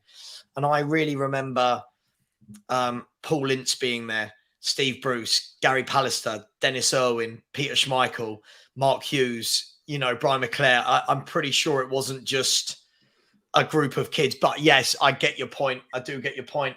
And Loves Music has come back to say get 40 points, then anything above that is a bonus. Mate, we're not a relegation threatened team. we're not Luton. We're not Luton. At least say 60 and it would bonus. But listen, Loves Music, thanks so much. We were actually second favourites to go down with some bookkeepers, but that's not to do with how the bookkeepers see it. That's just how many bets are going on. So it's mad the panic from people, or fans clearly thought we were going to be in big trouble. Cooves, AFC Richmond, buddy, don't worry. Everybody thought we were going to finish last. And chance for the title. I'll tell you the last thing, just quickly before we go. I do think what is absolutely crazy with the kind of, if we want to talk about the flip-flop nature of football, is you've got so many people now talking about winning titles and title challenges and that. And I wonder how many of those people were the people 3 weeks ago saying that without Harry Kane, we'd be in a relegation battle. Like, it's madness how we've gone from, we might be 17th or 18th to, do you know what? We could win the title. It's like, People are like, mate, take out 30 goals. Yeah, it would be like 15th, right. 16th. Right. That is true, isn't it? People were saying if you take out Kane's goals, we could be in a relegation battle. We still could be. For all we know, we could lose the next 10. We don't know. But look, on a serious note, Sean's on mute. I'm sure it was a very good point. For those people that said it, don't deny you said it. Own it. Sean was one of them. Sean was one of them. For those people that said that, Sean, say it with chest. I said it. Say it. I don't know who said it. Who said it? Did you say it, Has? Did you say it? Whoever said it. I know a few people who said it, and I'm not about to call them out. I'm not about to call them out, but I know a few people that said it. Listen, guys, look, we will end the show there. But look, in all honesty, look, let's be brutally honest. If you just come onto a show and say everything's brilliant, then there's no debates and there's no show. So look, we do have to look for what ifs and what happens if this happens. So listen, much love to everyone. Thank you for coming on, Bobby and Kuva, part of the Free Spurs boys. Thank you, guys. Appreciate your time. Yeah, definitely. Anytime, man. Appreciate you having us on. Get on over, give us a like and a sub over at the Three Spurs boys there. We're only really close to 10,000. We're about, what, 9,200 behind now? Yeah, something like that. 9,200 away from 10,000. So if you get on over, give us a sub, be much appreciated. Boys, always good to see you. Sean, Haas, Sava, Ben, my man Kuva, of course. Always a good time with you boys. It's like hanging out at the pub with the guys and just having a chat. That's all this is, right? We're just having a chat. Yeah, man. Yeah, it's and what happens on here, I think people then continue this I wake up tomorrow morning, like I know what will happen. I'll wake up tomorrow morning with Sean schooled you, where are you going? And other people going, I hate Hazu was on your show, and don't ever get Bobby on again. It's like, I've already had 4 death threats, mate, on Instagram. I can literally show you. I haven't got one. I can show you one right now that says you are an absolute. What was it? What was he said? No, probably best not to, mate.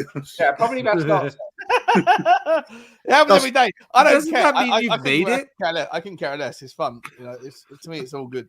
The As long as people it that doesn't hate me swear. are still watching me. Love us, adore us, but you can never ignore us. You know. Absolutely. And on that note. Love Sean or hate Sean, go over there and subscribe to Sean. It's always good. Watch the people you hate or love. Works. Sean, thanks for coming on, mate. And yeah, thank you. Sorry about the hatred, the animosity. It wasn't. I'll come in with the wrong energy from exterior things, but I still stand by what I say. I'm getting irritated, not with you or anyone on this panel, but I'm getting irritated with the vibe that I've already expressed earlier. But I love you all. Thanks for having me, Sava, as always. And I'm going to go and put my head in a toilet bowl of some regard right now. If you're not getting irritated with me on the show, then I'm doing something wrong. Yeah, Kuva's changed. I think we should take this back to the moment where Sean joined and called out Kuva. That was the best bit for me, when it wasn't me being called out. He's back. He's only back because we're playing good football. James Bond is not on TV tonight. That's why. And what's your point? Yeah. If we suddenly lose to Arsenal, you watch, Kuva won't be seen until the summer transfer window. See you next year, bro. Okay, Ben will co-host with me. I don't know what you're talking about. I see Kuva every Wednesday. It's great. Biscuits and chocolate bars. It's great. Damn right. I will try and desperately wrap up the show. Ben, thanks for coming on, mate. People can find you at the Coffee Company and Tottenham Coffee Company for all your coffee needs. Chill chats, very, very much like this chat, just arguing with Kuva about how that is a chocolate bar and not a biscuit. Yeah, follow us on that. And you can also follow us on Tottenham on Tour with Mr. Daigle, Mr. Kiriakou, Mr. Ireland, Mr. Isaacs, Mr. Johnny, and of course, Mr. Amir, where we're doing really well recently on Tottenham on Tour. We've got a new show called Anja Management, which I came up with myself. So watch that show today. Today's one was very lovely. Nice. Great show on there today. So follow us on Tottenham on Tour. But please get over to the Coffee Company. We've just hit 500 subs. We're trying to get to 600 by the end of the year. It'd be really helpful if you could. So there you go. If all 469 that haven't left yet could go over there and subscribe, they'd get that done in no time. And where can people find you, brother? Yeah, Southeast Koi's on YouTube. Myself, Marlon, Ashmatic. We've got various shows throughout the week. Most notably Tuesdays and match reactions as well. We do every single match day reaction. So yeah, if you want to come and see what we're all about, Southview Koi's on YouTube. Come and give us a like. Subscribe if you like the channel. We've got a very good group of people.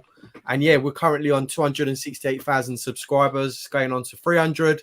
No, I'm joking. We're not. But no, look, come and give us a like if you like what you see. And it's a decent show.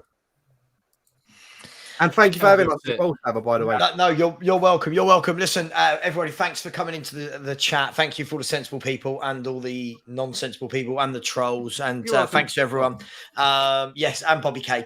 Please and keep subscribing to myself. As I said, we're just over 150 away now from 11K. So keep smashing that button. I'll be back tomorrow where I'm being taken over by Kate, just a girl who loves Spurs, and by Ellie. So I'm already gearing myself up for another marathon conversation about why Højbjerg should be in the midfield. No, spankings. That's all she's going to talk about. What's that? She's going to talk about spankings. I think she's anti-Sunny as well, though, so it's okay. No, you might want to put your cap on back, mate. Sunny hate. Right. On that note, listen. Thanks, everyone. Please keep liking. I'm going to put my channel link into the chat on your way out. Pop a subscribe and smash the like button. See you later, everyone. And as always, come on. You Spurs. Out. Levy out.